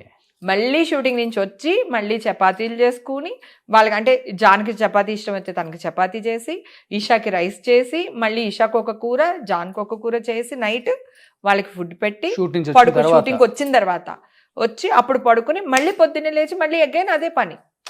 ఈ లాక్డౌన్లో నాకు అప్పుడు ఈజీగా అంటే 44, 45 ఆ ఏజ్ ఉంటుంది కదా. ఆ ఏజు, ఆ షూటింగ్స్ లేనప్పుడు ఒక ఏంటి నా లైఫ్, నేనేం చేశాను ఇన్ని సంవత్సరాలు. అప్పుడు చిన్నప్పుడు తమ్ముడు, చిన్నప్పుడు అమ్మ, ఫ్యామిలీ, ఆ బర్డింగ్స్, రెంట్లు కట్టాలి, నెల వచ్చేసరికి పాలోడికి డబ్బులు ఇవ్వాలి, కూరగాయలు కొనాలి, ఈ టెన్షన్స్. మ్యారేజ్ అయిపోయింది. మ్యారేజ్ తర్వాత జాను నన్ను యాక్ట్ చేద్దన్నారు. తనకు వచ్చే సంపాదనలో ఎలా ఉండాలి, తను వచ్చే సంపాదనలో ఎంత మిగిల్చుకోవాలి, ఎట్లా ఇల్లు కొనుక్కోవాలి. నేను అప్పుడే ఇల్లు కొనుక్కున్నా. 95కి నేను ఇల్లు కొనుక్కున్నా. 94లో ఇల్లు కొనేసాను, 95లో గృహప్రవేశం చేశాను. నా ఫస్ట్ ఇల్లు కాస్ట్ 5 lakhs. ఆ తర్వాత మాదాపూర్లో ఇల్లు కొనుక్కోవడానికి ఆ ఇల్లు అమ్మేస్తే 10 లక్షలు వచ్చింది నాకు ఆ ఇల్లు. ఆ 10 లక్షలు పెట్టి ఇంకో 6 లక్షలు లోన్ తీసుకుని మాదాపూర్లో ఇల్లు కొనుక్కున్నాను. మాదాపూర్ పిఎస్ ఆపోజిట్లో ఉంటుంది. అలా. సో అప్పటి నుంచి చాలా చేసేసాను నేను. తెలియకుండా ఎనర్జీ లెవెల్స్. షూట్కి వెళ్తాను కదా, షూట్లో మాట్లాడుతూనే ఉంటా, తిరుగుతూనే ఉంటా, డైలాగ్ చెప్తూనే ఉంటా, సరదాగా ఉంటా. సెట్ బాయ్ ఇప్పుడు కెమెరామెన్, అరే ఆ టేబుల్ జరిపానంటే టక్మని నేనే జరిపిస్తా. మళ్ళీ ఆడెక్కడి నుంచో పరిగెత్తుకొచ్చి ఈడు జరిపి అంత ఉండదు. బ్రహ్మానందం అన్న తిప్పుతూ ఉంటాడు, ఆగు ఉన్నాడుగా సెట్ అబ్బాయి, వాడికి అందుకే జీతం ఇస్తున్నారు, ఎందుకు జరిపిస్తారు. కాదన్నా అనేవాడు అన్న. అయినా ఆగేదాన్ని కాదు. ప్రొడక్షన్ వాళ్ళు భోజనాలు వడ్డిస్తూ ఉంటారు కదా, నేనే తీసుకుని అటక్కడక్కడక్కడే వడ్డించేస్తాను. అంటే అంత ఎనర్జీ ఉండేదన్నమాట నాలో. అన్ని పనులు చేసేస్తాను. ఇప్పుడు షూట్లు పెళ్ళైన తర్వాత చేయొద్దు అంటే మానేశాను. ఆగారా? ఆ, ఎన్నాళ్ళు ఆగారు? 5-6 years ఆగా. ఆ, 5 years మినిమం ఇంట్లోనే ఉన్నా. పాప పుట్టిన అప్పుడే తర్వాత. జగనన్నే పెళ్లి, అదే పూరి జగనన్నకి పెళ్లి చేసి ఆ జగనన్న ఎపిసోడ్ లో యాక్ట్ చేసేదాన్ని నేను అప్పట్లో. ఉమ్, ఆ తర్వాత మానేసిన తర్వాత జగననే మేమందరం పక్క పక్క ఇంట్లో, నేను పైన ఇంట్లో, అన్న వాళ్ళు కింద ఇంట్లో. నేను కొనుక్కున్నాను చెప్పాను కదా సనత్ నగర్ లో, ఆ ఇంట్లో కింద అన్న వాళ్ళు రెంట్కు ఉండేవాళ్ళు, కృష్ణవంశీ వీళ్ళందరూ అక్కడికి వచ్చేవాళ్ళు. ఉమ్, అలా. సో జాన్ గారి సంపాదన మీద దాచి దాచి ఇల్లు కొనేసాను నేను. ఓకే. మంచి కెమెరామెన్ కదా ఆయన. చాలా మంచి గారు కెమెరామెన్, గానీ, బాగా ఆయన బిజీగా గానీ. ఉండేవాళ్ళు. సో సనత్ నగర్ ఇల్లు అలా దాచి దాచి కొనేసా. ఏంటి, అందరికి భోజనాలు పెట్టేదాన్ని, అందరితో సరదాగా ఉండేదాన్ని, గుళ్ళకి వెళ్ళేదాన్ని, అన్నీ చేసేదాన్ని, But మళ్ళీ ముస్లిం- డబ్బులు దాచేదాన్ని. ముస్లిమ్స్ వాళ్ళ ఎక్కువ ఫాలో అయ్యే వల్ల పెళ్ళైన తర్వాత. లేదు, ఎందుకంటే మీర్ గారు వాళ్ళ వైఫ్ హిందూ. అవును, నాగభూషణం గారి అమ్మాయి, ఆ, యాక్టర్ నాగభూషణం గారి అమ్మాయి కదా. తను కూడా హిందూ.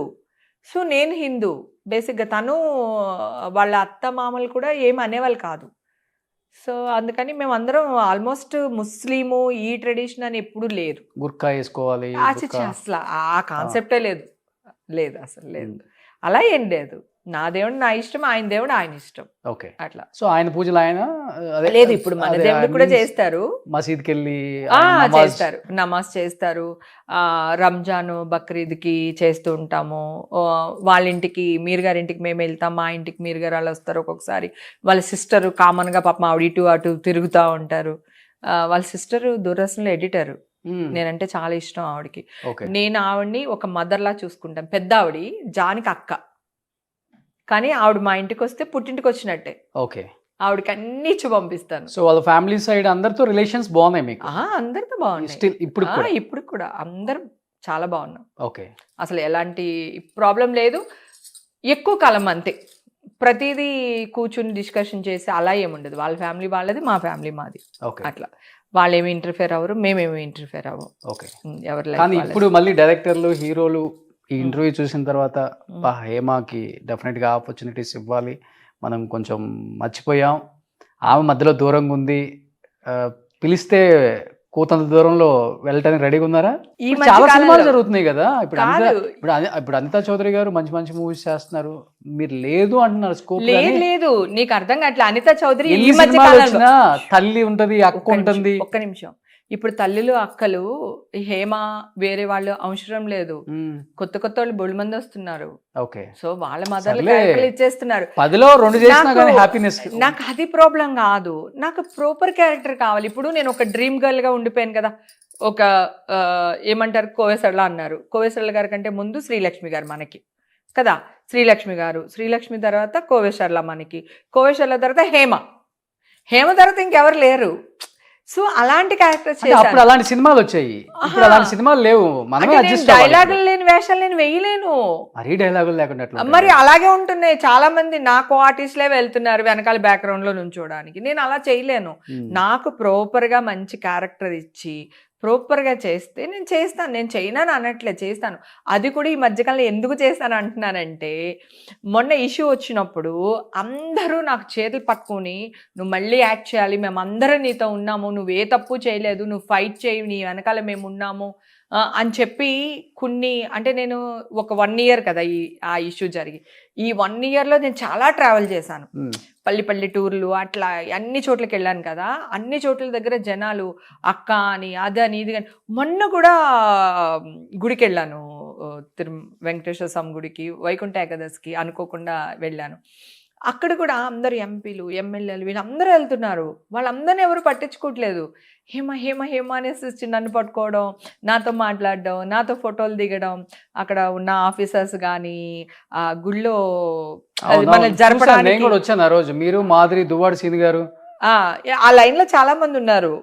ఇంకో వేరే ఎమ్మెల్సీ గారు, వాళ్ళందరూ, నేను వేరే వాళ్ళతో వెళ్ళాను, అందరు లైన్ లో ఉన్నారు. అందరూ నాకు తెలిసిన వాళ్ళే కదా, అందరితో మాట్లాడుతున్నాను. కానీ ఆ లైన్ లో కూడా ఆ గుళ్ళో పనిచేసే వాళ్ళు కానీ, సెక్యూరిటీ వాళ్ళు కానీ, లేకపోతే మనకి వాలంటీర్స్ ఉంటారు చూడు, వాళ్ళు కానీ అందరూ అమ్మా నువ్వా ఎలా ఉన్నావు అమ్మా బాగున్నావు అమ్మా అని పలకరించేసి మెల్లిగా రామ్మా అని చెప్పేసి, అంటే దేవుణ్ణి చూడడానికి లాగుతూ ఉంటారు కదా.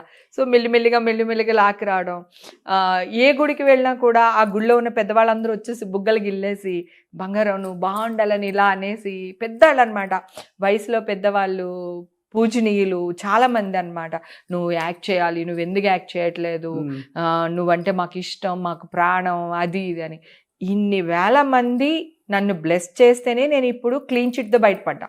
కానీ ఎన్ని వేల మంది చేసినా ఒక 10 మంది ఉంటారు మనోళ్ళు, కొన్ని కాంపౌండ్స్ ఉంటాయి కదా, అవును. అందరూ మీకు మంచి వెల్ విషెస్ ఫ్రెండ్సే కాబట్టి ఒక సాయంత్రం పూట కూర్చొని వాట్సాప్లో మెసేజ్ పెట్టడం, నేను మళ్ళీ బ్యాక్ రావాలనుకుంటున్నాను చెప్పండి మర్చిపో అంటే కూడా మంచి క్యారెక్టర్ పిలవండి అని హీరోస్కి పెట్టచ్చు, డైరెక్టర్స్కి పెట్టచ్చు. అది చిన్నతనంగా ఫీల్ అవుతారా లేకపోతే నిజంగా పెట్టారా? 100% పెట్టవచ్చు, పెట్టకూడదని ఏం లేదు. నా జీవితంలో ఇంతవరకు ఆల్బమ్ పట్టుకుని ఆఫీస్లే తిరగలేదు నేను. రావడం వేషాలు వచ్చినాయి, లక్కీగా డాన్స్ క్లాస్ నుంచి అట్లా ఆర్టిస్ట్ అయిపోయాను. నా ప్రాబ్లం యువరాని కూడా నేను ఎప్పుడు యువరాని అనుకుంటే ఎట్లా కుదురుతుంది? ఆమె కూడా నేను ముసలి ఆమెకి ముడతలు అనుకోవట్లేదు నాన్న, మరి నేను ఆల్బమ్ పట్టుకోలేదు అంటే ఇప్పుడు సినిమా నీకు అర్థం కావట్లేదు. ఇప్పుడు వేషాలకి మనం వెళ్ళినంత మాత్రాన వేషాలు రావు, మనం వెళ్ళనక్కర్లేదు కదా. కాదు నేను చేస్తానంటున్నా, చేయడానికి చెప్తా వినండి. ఇప్పుడు ఒకప్పుడు కోదండరామరెడ్డి గారు, రాఘవేంద్రరావు గారు, కోడి రామకృష్ణ గారు వీళ్ళందరి దగ్గర అసిస్టెంట్ చేసిన వాళ్ళు డైరెక్టర్లు అయ్యారు, మీరు చేసిన వాళ్ళు. అవును, అందుకే కదా ఇప్పుడు వచ్చిన వాళ్ళు అసిస్టెంట్లకు ఎవరు చేయట్లా. అవును, డైరెక్టర్లు అయిపోతున్నారు. అవును, అంటే టాలెంట్, మంచి కథ, హీరో దొరుకుతున్నాడు, సినిమా చేసేస్తున్నారు, టాలెంట్ చూపిస్తున్నారు. అవునవును, వాళ్ళందరికీ హేమ తెలియడం లేదు, తెలియడం లేదు, లేకపోతే మన సురేఖవాణి గారు, రజిత గారు వీళ్ళందరూ తెలియడం లేదు వాళ్ళకి. ఒకసారి మనం గుర్తు చేసుకోవాలంతే, మనం కూడా ఉన్నామని. నీ మాటకి నేను అడ్డు చెప్పట్లేదు, యు ఆర్ కరెక్ట్. కానీ నేను చెప్పేది ఏంటంటే ఇప్పటి వరకు నేను యాక్ట్ చేయాలనుకోలేదు. ఇప్పుడు ఈ 1 year ఏదైతే ఉందో, నేను ఏదైతే ట్రావెల్ చేసుకుంటూ వచ్చానో, ఈ 1 year ట్రావెల్లో నాకు అర్థమైంది ఏంటంటే నేను ఇప్పుడు ఏదైతే ఉన్నానో అది అంతా సినిమా మహత్యం, సినిమా వల్లే వచ్చింది నాకు. ఆ చామ్ కానీ ఆ ఇది కానీ ఇప్పుడు ఇంతమంది అభిమానిస్తున్నారు, ఇంతమంది గుళ్ళల్లో నా కోసం పూజ చేశారు, నేను బయటపడాలి అని, మా హేమక్క బాగుండాలని నన్ను బ్లెస్ చేసిన వాళ్ళు కానీ, ఇందాక చెప్పాను కదా బాగుండాలమ్మని దిష్టి తీసిన వాళ్ళు కానీ, వీళ్ళందరికీ అభిమానం ఎక్కడి నుంచి వచ్చింది? రాజుల్లో ఉన్న అమ్మాయి మీద రాలేదు, సినిమా ఇండస్ట్రీలో ఉన్న హేమ మీద రాలేదు, హేమ మీద వచ్చింది. ఓకే, హేమ మీద వచ్చింది. ఆ హేమ ఇప్పుడు వాళ్ళకి సొంతం అవ్వాలనుకుంటున్నాను, వాళ్ళ కోసం యాక్ట్ చేయాలనుకుంటున్నా. ఇది వరకు నా కోసం యాక్ట్ చేయాలనుకున్నాను, రైట్? ఇప్పుడు ఫోన్ చేస్తే ఎత్తుతారా? ఇప్పుడు నేను ఎప్పుడు ఎత్తుతాను, చేయను అని చెప్తా. మీరు చేస్తే ఎత్తే వాళ్ళు ఉన్నారా? ఎందుకు ఎత్తారు? రీసెంట్ గా త్రివిక్రమ్ గారితో కూడా మాట్లాడాను, ఏమన్నారు? మొన్న నాగార్జున గారితో మాట్లాడాను. సో ఏమనలేదు. నేను ఏంటండి మీరు అస్తమానం నెలకొక నెంబర్ మార్చేస్తున్నారు, మీ నెంబర్ పట్టుకోవాలంటే ఎక్కడో పైనుంచి రికమెండేషన్ రావాల్సి వస్తుందని అన్నా. అంటే నీకు అసలు నెంబర్తో పనే ఉంది, నీకు ఎప్పుడు మాట్లాడాలనిపిస్తే ఇంటికి వచ్చేసే, ఇంట్లోనే మాట్లాడుకోవచ్చు అని అన్నారు. ఇప్పుడు అంతా ఆఫీస్ అంతా ఇంట్లోనే పెట్టేశారంట. నాకు కూడా తెలియదు, నేను చాలా సంవత్సరాలు అయింది త్రివిక్రమ్ గారితో మాట్లాడి, అసలు మాట్లాడలా. ఎంతో కొంత నాకు ఒక గాడ్ ఫాదర్ ఇండస్ట్రీలో ఉన్నారు అని చెప్పుకోవాలి అంటే ఆయన ఒక్కరే. సో ఆయనకి నేను ఏదన్నా చేసేటప్పుడు, బిజినెస్ చేసేటప్పుడు నాగార్జున గారితో మాట్లాడతా, నేను ఏదైనా ఒక ఇష్యూలో ఉన్నాడప్పుడు త్రివిక్రమ్ గారితో మాట్లాడతా. సో నాకు ఇష్యూస్ ఏం లేవు. ఈ ఇష్యూ వచ్చినప్పుడే ఇద్దరితోని మాట్లాడాను అనమాట. ఇంటికే రమ్మన్నారు. సో నీకు నెంబర్తో పని ఉంది, ఇంటికి రమ్మన్నారు. సో ఇప్పుడే కదా నేను యాక్ట్ చేయాలని డిసైడ్ అయ్యాను. లాస్ట్ ఇయర్ డిసెంబర్లోనో నవంబర్లోనో డిసైడ్ అయ్యాను యాక్ట్ చేయాలి అని. ఇప్పుడు కొత్త సంవత్సరం వచ్చింది కదా, ఇప్పుడు మధ్యలో మదర్కి ఇలా అయిపోయింది, మళ్ళీ వెళ్దాము మాట్లాడదాము. నేను చెయ్యను, పొగరేం లేదు నాకు, చెయ్యనని కాదు, నేను వెళదాం అనేసరికి మదర్కి ఇలా అయ్యింది. సరే మళ్ళీ కొన్ని రోజులు బ్రేక్ తీసుకున్నాము. ఇప్పుడు ఇక్కడి నుంచి కొత్త సంవత్సరం పండగ వెళ్ళిపోగానే అందరినీ వెళ్ళి కలిసేసి వస్తాను. కానీ మీరు ఒకప్పుడు యాక్ట్ చేసిన హీరోలందరూ ఓన్లీ తెలుగు లేకపోతే సౌత్లో స్టార్స్, ఇప్పుడు పాన్ ఇండియా, పాన్ వరల్డ్ అయిపోయారు. ప్రభాస్, రామ్ చరణ్, జూనియర్ ఎన్టీఆర్. అవును, ఇప్పుడు హేమ గారు ప్రభాస్ కాల్ చేస్తే ప్రభాస్ లిఫ్ట్ చేసే స్థాయిలో. అంటే జనరల్ గా నా పెద్ద హీరోలతోనే నాకు టచ్ లో ఉన్నాను, కానీ చిన్న హీరోల నెంబర్స్ ఎవరి నా దగ్గర లేవు. కానీ నెంబర్లు ఉంచారా అవే? నేను వెళ్ళాలి అనుకుంటే నాకు ఎన్టీఆర్ని ఒక రోజు బాబు నాకు చూడాలనిపించింది అని చెప్పి వాళ్ళ మేనేజర్ చేత కవర్ పెట్టాను. సరే అమ్మా ఎక్కడున్నావు అన్నారు. ఇట్లా ఇంట్లో ఉన్నాను బాబు అంటే ఇమ్మీడియట్గా ఎన్టీఆర్ మా ఇంటికి వచ్చారు. సనత్ నగర్ సారీ ఇక్కడ మాదాపూర్ పోలీస్ స్టేషన్ ఆపోజిట్లో ఉంది కదా, నువ్వు వచ్చావు చూడు, ఆ ఇంటికి వచ్చారు ఎన్టీఆర్. అమ్మ చెప్పు ఎలా ఉన్నావు ఏంటమ్మా అది ఇది అని మాట్లాడారు. సో నాకు నా హీరోలకి నేను కౌరు పెడితే చాలు, నన్ను చూడడానికి నన్ను రమ్మంటారు, వాళ్ళన్నా వస్తారు. నాకు అసలు అలాంటి డోకలు ఏమీ లేవు. మొన్న కూడా రీసెంట్గా రాఘవేంద్ర గారు ఫోన్ చేశారు, ఏంటి అమ్మాయి ఐస్ బాత్ అంట అదంట, అసలు సాధించావు, నిలబడ్డావు, నీ అంత అమ్మాయిని నేను చూడలేదు, అసలు ఎక్కడ రాజోలు అంటే ఊరాదు, డిపమైన్ అని ఒక హార్మోన్ గురించి మాట్లాడుతున్నావు నువ్వు, ఈ ఐస్ బాత్ లో డోపమైన్ అనే హార్మోన్ ఏదైతే ఉందో దాని గురించి మాట్లాడినా. నేను దాన్ని నాకు ప్రొనౌన్సియేషన్ ఏదైనా రాలేదనుకో నేను సిగ్గుపడను, ఇమ్మీడియట్ గా నేను ఏం చేస్తాను హ్యాపీ హార్మోన్ అని కూడా అంటారు దాన్ని. సో నాకు ఇది రాకపోతే అది మాట్లాడేస్తాను. అసలు అలా ఎలా మాట్లాడగలుగుతున్నావు నువ్వు, ఇంత ఎలా చేయగలుగుతున్నావు నువ్వు, చాలా ప్రౌడ్ మూమెంట్, నాకు చాలా హ్యాపీగా ఉంది. కంగ్రాచులేషన్ చెప్పారు మొన్న మన కేసు క్వాష్ అయిపోయిందని. ప్రభాస్ గారు వాళ్ళ కజిన్ మాకు బాగా క్లోజ్ అన్నమాట. నేను ఎప్పుడైనా కావాలనుకుంటే ఇమ్మీడియట్ గా వెళ్ళగలుగుతా. నాకు ఇండస్ట్రీ అబ్బా, నా అమ్మ నాన్న అక్క బావ చెల్లి శత్రువులు మిత్రులు అందరూ ఇక్కడే ఉన్నారు నాకు. సో నాకు ఇక్కడ ఇది నా అడ్డా, నేను ఎప్పుడు ఏది కావాలనుకున్నా జరుగుద్ది. సో తర్వాత వచ్చిన యంగ్ హీరోస్ ఎక్కువ బాబు బాబు అంటారు కదా మీ ఆర్టిస్టులు అందరూ? తర్వాత వచ్చిన వాళ్ళని కాదు, యాక్చువల్ గా నాగార్జున గారిని నేను బాబు అని పిలుస్తా, ఓకే, బాలయ్య బాబుని బాబు అని పిలుస్తా, మహేష్ బాబుని మహేష్ అని పిలుస్తాను, ఒక్కొక్కసారి బాబు అంటాను. కానీ ఎక్కువ మహేష్ మహి అనే పిలవడం అలవాటు, అంటే జనరల్ గా అలాగే పిలుస్తా. ఎక్కువ ఆయనతో ఎక్కువ సినిమాలు ఎక్కువ క్యారెక్టర్స్ చేశాను కదా, అందుకంటే ఎక్కువ రోజులు చేసేదాన్ని. అలాగే నాగశౌర్య వీళ్ళనే నాగశౌర్య అని శౌర్య అని పిలుస్తాను, ప్రభాస్ ని డార్లింగ్ అనే పిలుస్తాను. ఆయన ఎలాగా అందరినీ డార్లింగ్ అని పిలుస్తారు, నేను ప్రభాస్ ని డార్లింగ్ అని పిలుస్తాను. నాగార్జున గారిని వెంకటేష్ గారు అని పిలుస్తాను. బాబు అనేది తక్కువ, ఓన్లీ బాలయ్య బాబు నాగార్జున గారిని బాబు అని పిలుస్తా, ఇద్దరిని పిలుస్తా బాబు బాబు అని. బాలయ్య బాబు ఈషా పుట్టినప్పుడు కాల్ చేసి బాబు ఇలా పాప పుట్టింది బాబు అని చెప్పేసి అన్నాను అనమాట. అంటే ఆహా అవునా అది ఇది అన్నారు. తర్వాత 2 days తర్వాత కాల్ సడన్ గా బాబు చెప్పు బాబు అన్నా. అంటే ఇప్పుడు గోకుల్ థియేటర్ దగ్గర అన్నావు కదా అప్పుడెప్పుడు ఇల్లు, నేను గోకుల్ థియేటర్ దగ్గర నేను ఇప్పుడు ఎట్లా రావాలన్నాడు ఆయన. టెన్షన్ వచ్చేసింది నాకు, ఆయనకి ఏదో అని అడ్రస్ చెప్పేసి వెంటనే మా ఆయనకి ఫోన్ చేసి బాలయ్య బాబు వస్తున్నారు మన ఇంటికి, తొందరగా ఎక్కడున్నారు వచ్చేయండి బాబు అర్జెంట్ కానీ, ఏ కూల్ డ్రింక్లు ఏవో తీసుకుని. నేను సడన్ గా ఒక హీరో వస్తున్నారంటే ఏం చేయాలో తెలియదు కదా మనకి. అంటే అప్పుడు పాపం మా జాన్ గారు కొన్ని స్వీట్స్ అవి ఇవి తీసుకుని వస్తే పాపం ఈశాన్ ఎత్తుకుని ఉయ్యాల వేసి అసలు బ్లెస్ చేసి కొన్ని మంత్రాలు చదివేసి బ్లెస్ చేసి వెళ్ళారు. Okay, proud moment. 25 years back 24 అంటే ఈషా గారికి హీరోలు ఇంతే ఉంటారు, ఫ్యామిలీ అసలు ఫ్యామిలీ.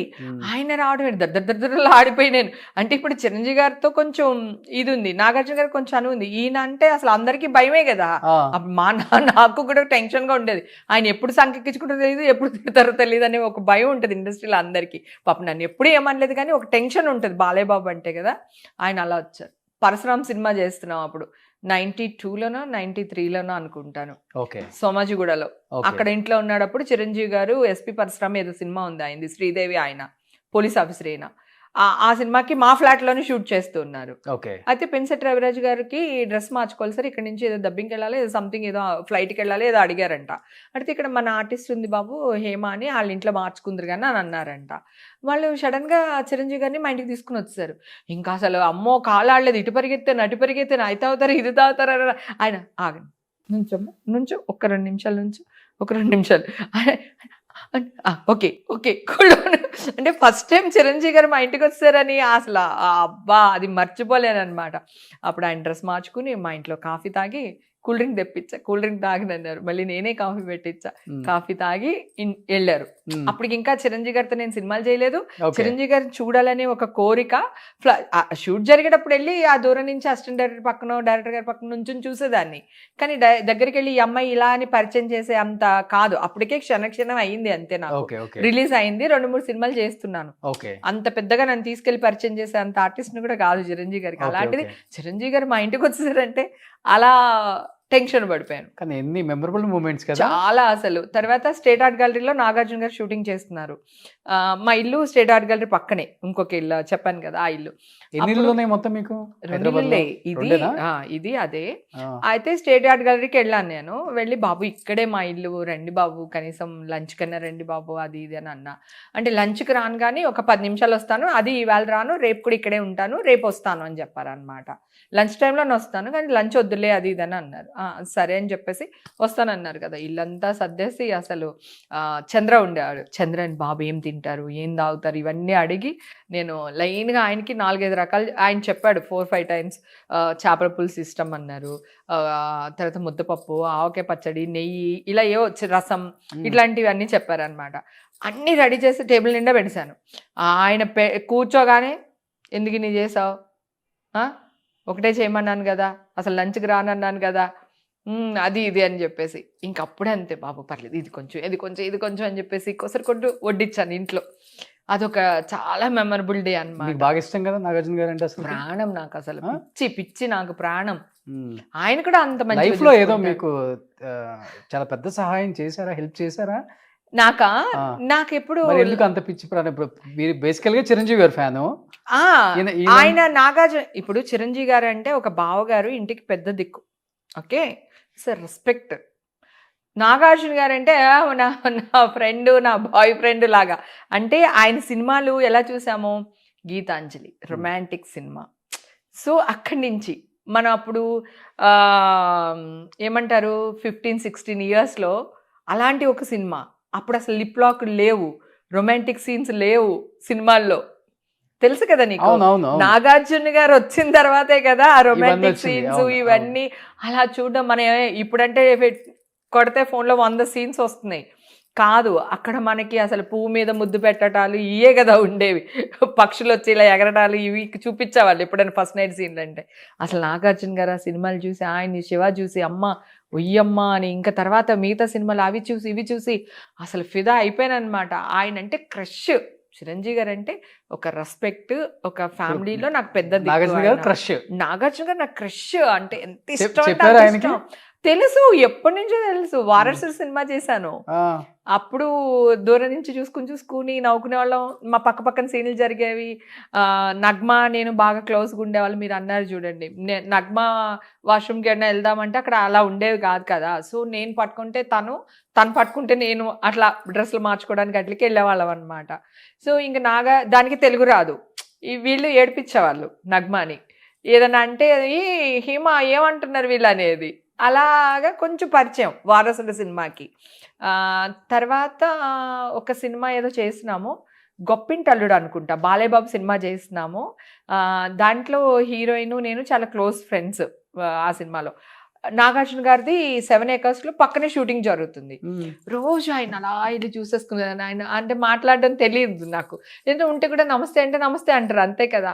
ఇలా చూసేస్తున్నాను.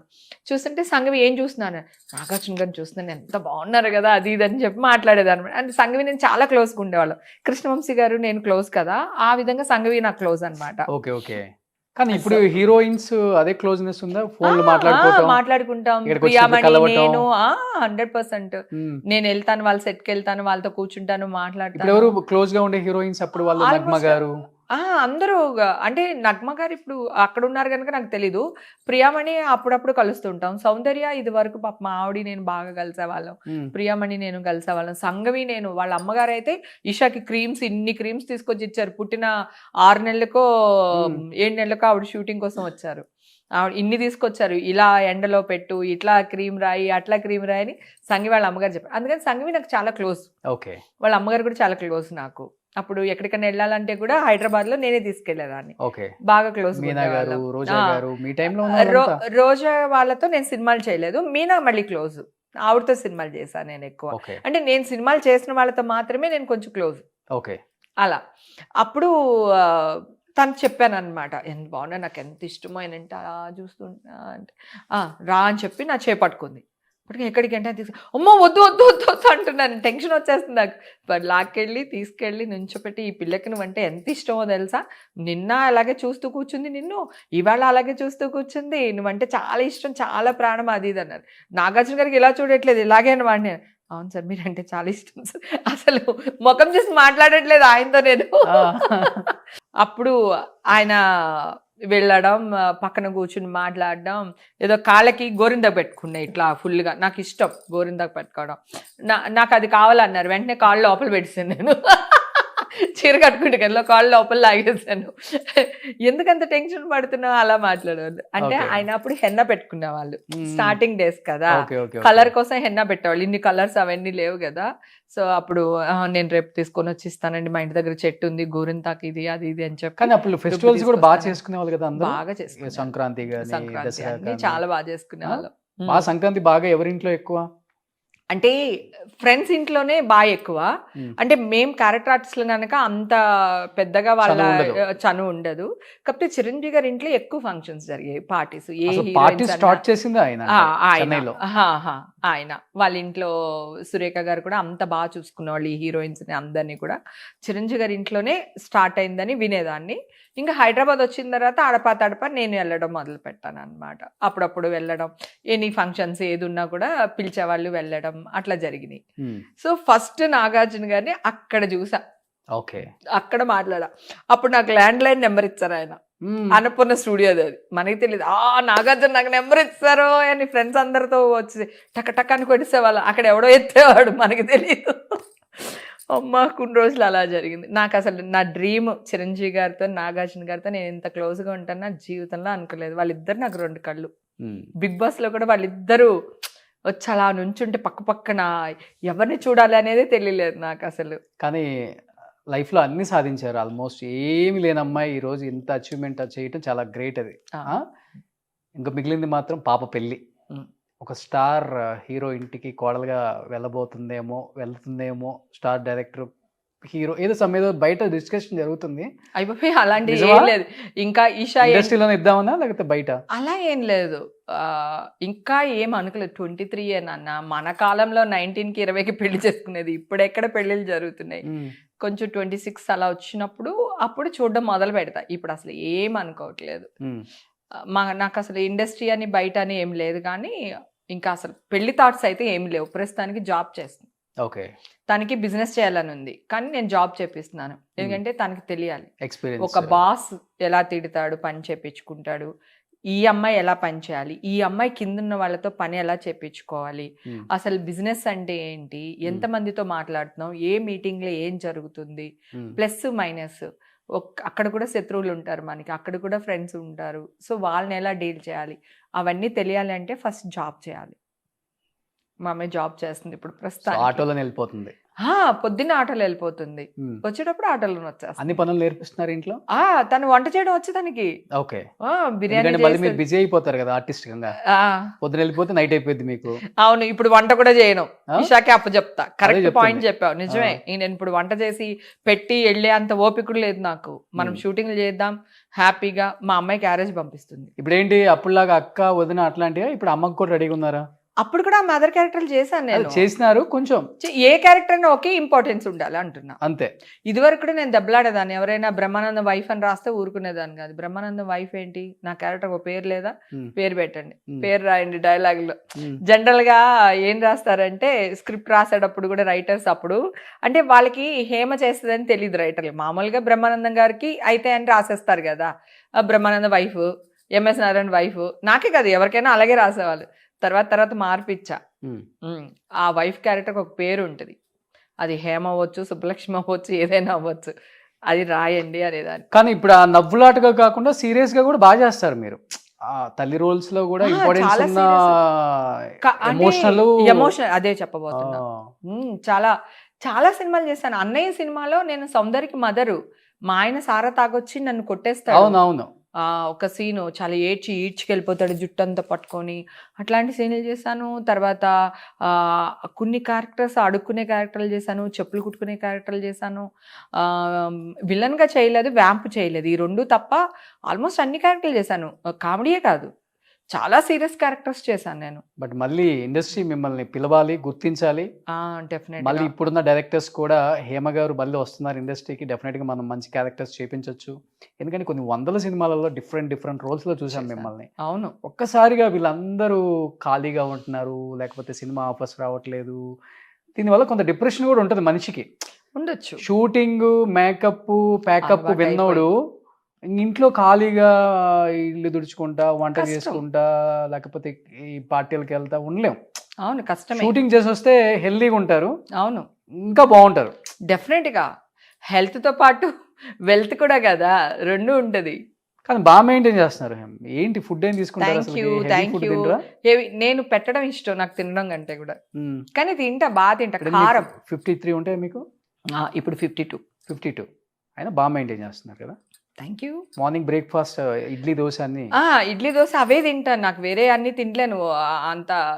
సాయంత్రం అయితే ఈ మధ్యన కొంచెం మార్చాను, ఏం లేదు, బేల్పూరి అంటాం తెలుసు కదా, అవునవును. దాంట్లోనే కొంచెం క్యారెట్ అంతా, ఒక క్యారెట్, ఒక కుకుంబర్ కట్ చేసుకుని, ఆనియన్, టమాటా ఇవన్నీ కట్ చేసుకుని, మరమరాలు అంటాం కదా మనం, బేల్ అంటే మరమరాలు వేసుకుని అట్లా కొంచెం నిమ్మకాయ పిండుకుని తిన్నా. దీనివల్ల ఏంటంటే క్యారెట్ మనకి ఐరన్, సో వాటరు కుకుంబర్లో, సో మరమరాలు వచ్చి ఫ్యాట్ కాదు మనకి, సో అందుకని అవి ఇలా. నిమ్మకాయ ఏమో Rice స్కిన్ కి తక్కువ తింటారా? మంచిది.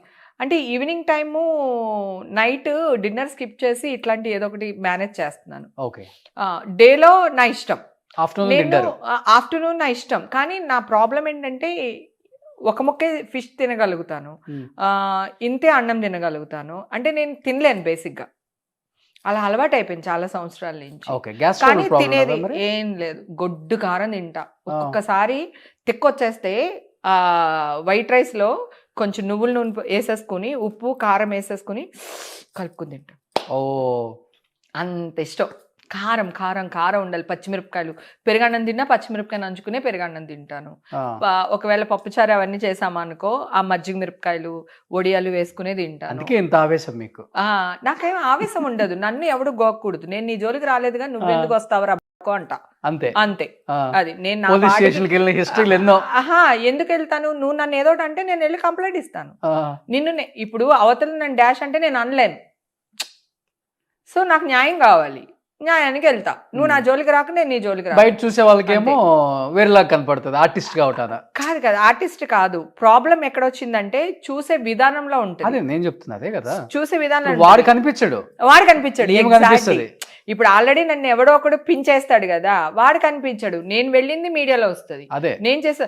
నాకు ఈ మధ్య కాలంలో నేను లేడీ మెగాస్టార్ నన్ను అర్థమైపోయింది. నాకు నా మీద కొన్ని వేల ఫ్యామిలీలు బతికేస్తున్నాయి. యూనో, ఒకడు మంచిగా రాసి బతికేస్తున్నాడు, ఒకడు చెడ్డగా రాసి బతికేస్తున్నాడు. బతకడానికి నేను కూడా చాలా మాదాపూర్ మంది- పిఎస్కి వెళ్ళి హల్చల్ చేశారు లాస్ట్ టైం ఒకసారి.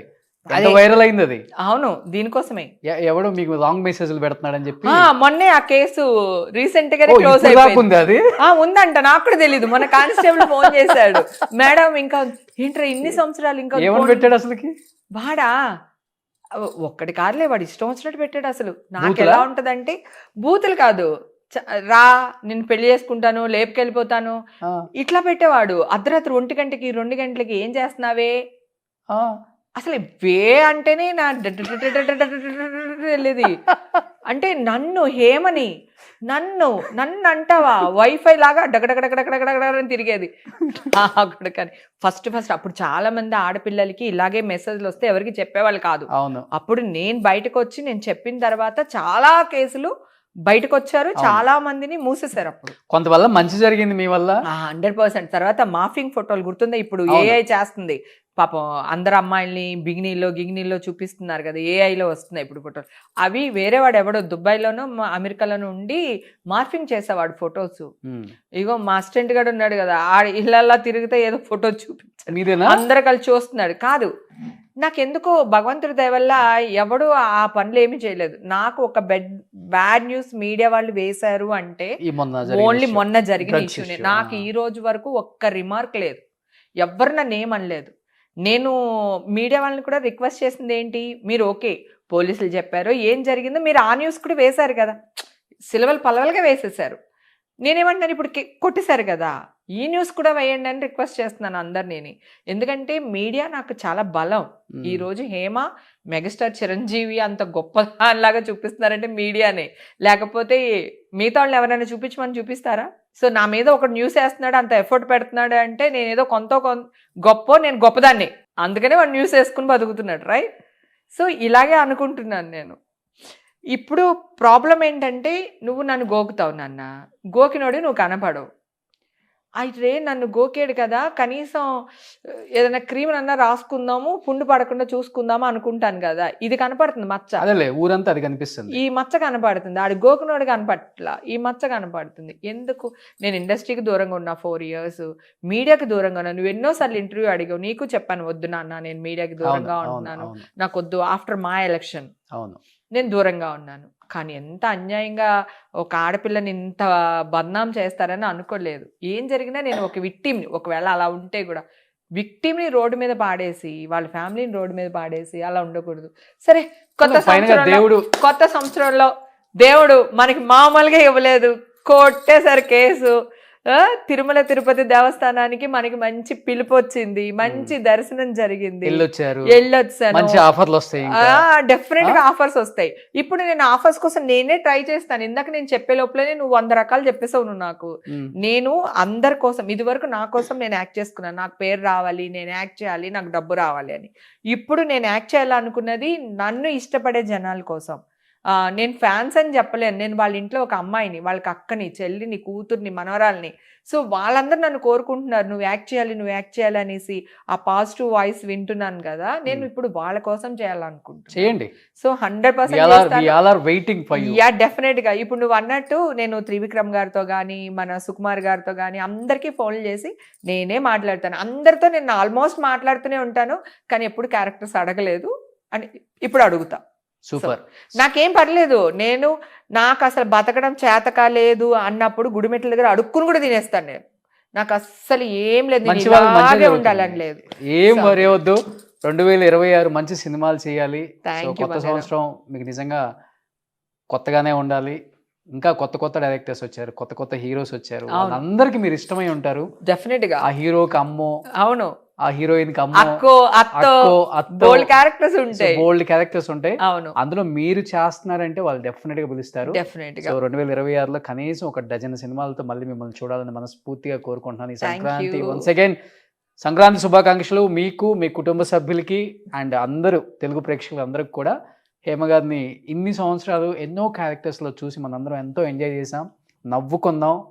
బట్ కొన్నిసార్లు ఆమె జీవితంలో కూడా కొన్ని చూసి నవ్వుకోవాల్సిన స్థాయికి రావాల్సి వచ్చిందంటే ఆమె వల్ల కాదు, కొన్ని కారణాల వల్ల. అది కూడా తొలగిపోయింది. మంచిగా మళ్ళీ హేమ గారిని బిగ్ స్క్రీన్ మీద ఒక మంచి యాక్ట్రెస్గా మనందరం చూసి ఆమెను సపోర్ట్ చేద్దాం. అండ్ ఇండస్ట్రీ కూడా సపోర్ట్ చేయండి. మంచి డైరెక్టర్స్ వచ్చారు, టాలెంటెడ్ డైరెక్టర్స్ అండ్ మంచి హీరోస్ వచ్చారు. చిన్నప్పుడు మనందరం ఆమె సినిమాలు చూసి పెరిగిన వాళ్ళమే. ఈ స్టార్ హీరో పక్కన ఏమో లేదు అంటే అతిశయోక్తి కాదు. అలాంటి సినిమాలు చేశారు. అలాంటి హేమ గారిని ఎంకరేజ్ చేసే బాధ్యత మళ్ళీ మన ఇండస్ట్రీది, మన డైరెక్టర్స్ది, మన హీరోస్ది. అందరికీ సంక్రాంతి శుభాకాంక్షలు అండి. హ్యాపీగా సంక్రాంతి చేసుకోండి, ఎంజాయ్ చేయండి. అంటే 2 తెలుగు రాష్ట్రాలకు కూడా ఇది ఒక మంచి ఫెస్టివల్. మన అనేవాళ్ళు అందరినీ కలుస్తూ ఉంటాము. సో ఈ సంవత్సరం నేను ఆంధ్రాకి రాలేకపోతున్నాను మదర్ ఇలా అవడం వల్ల. కానీ మీ అందరి తరపున నేను కూడా ఇక్కడ హైదరాబాద్లో మంచిగా సంక్రాంతి చేసుకుంటాను. ప్రతి ఒక్కళ్ళు నన్ను గుర్తు చేసుకోండి. మా హేమక్క బాగుండాలి, ఈ సంవత్సరం అంతా మా హేమక్కదే అని చెప్పి బ్లెస్ చేయండి please. Thank you so much. Sankranti శుభాకాంక్షలు వన్స్ అగైన్. సుమన్ టీవీలో మీ పర్సనల్ అండ్ బిజినెస్ ప్రమోషన్స్ కోసం కింది నెంబర్కి కాంటాక్ట్ చేయండి.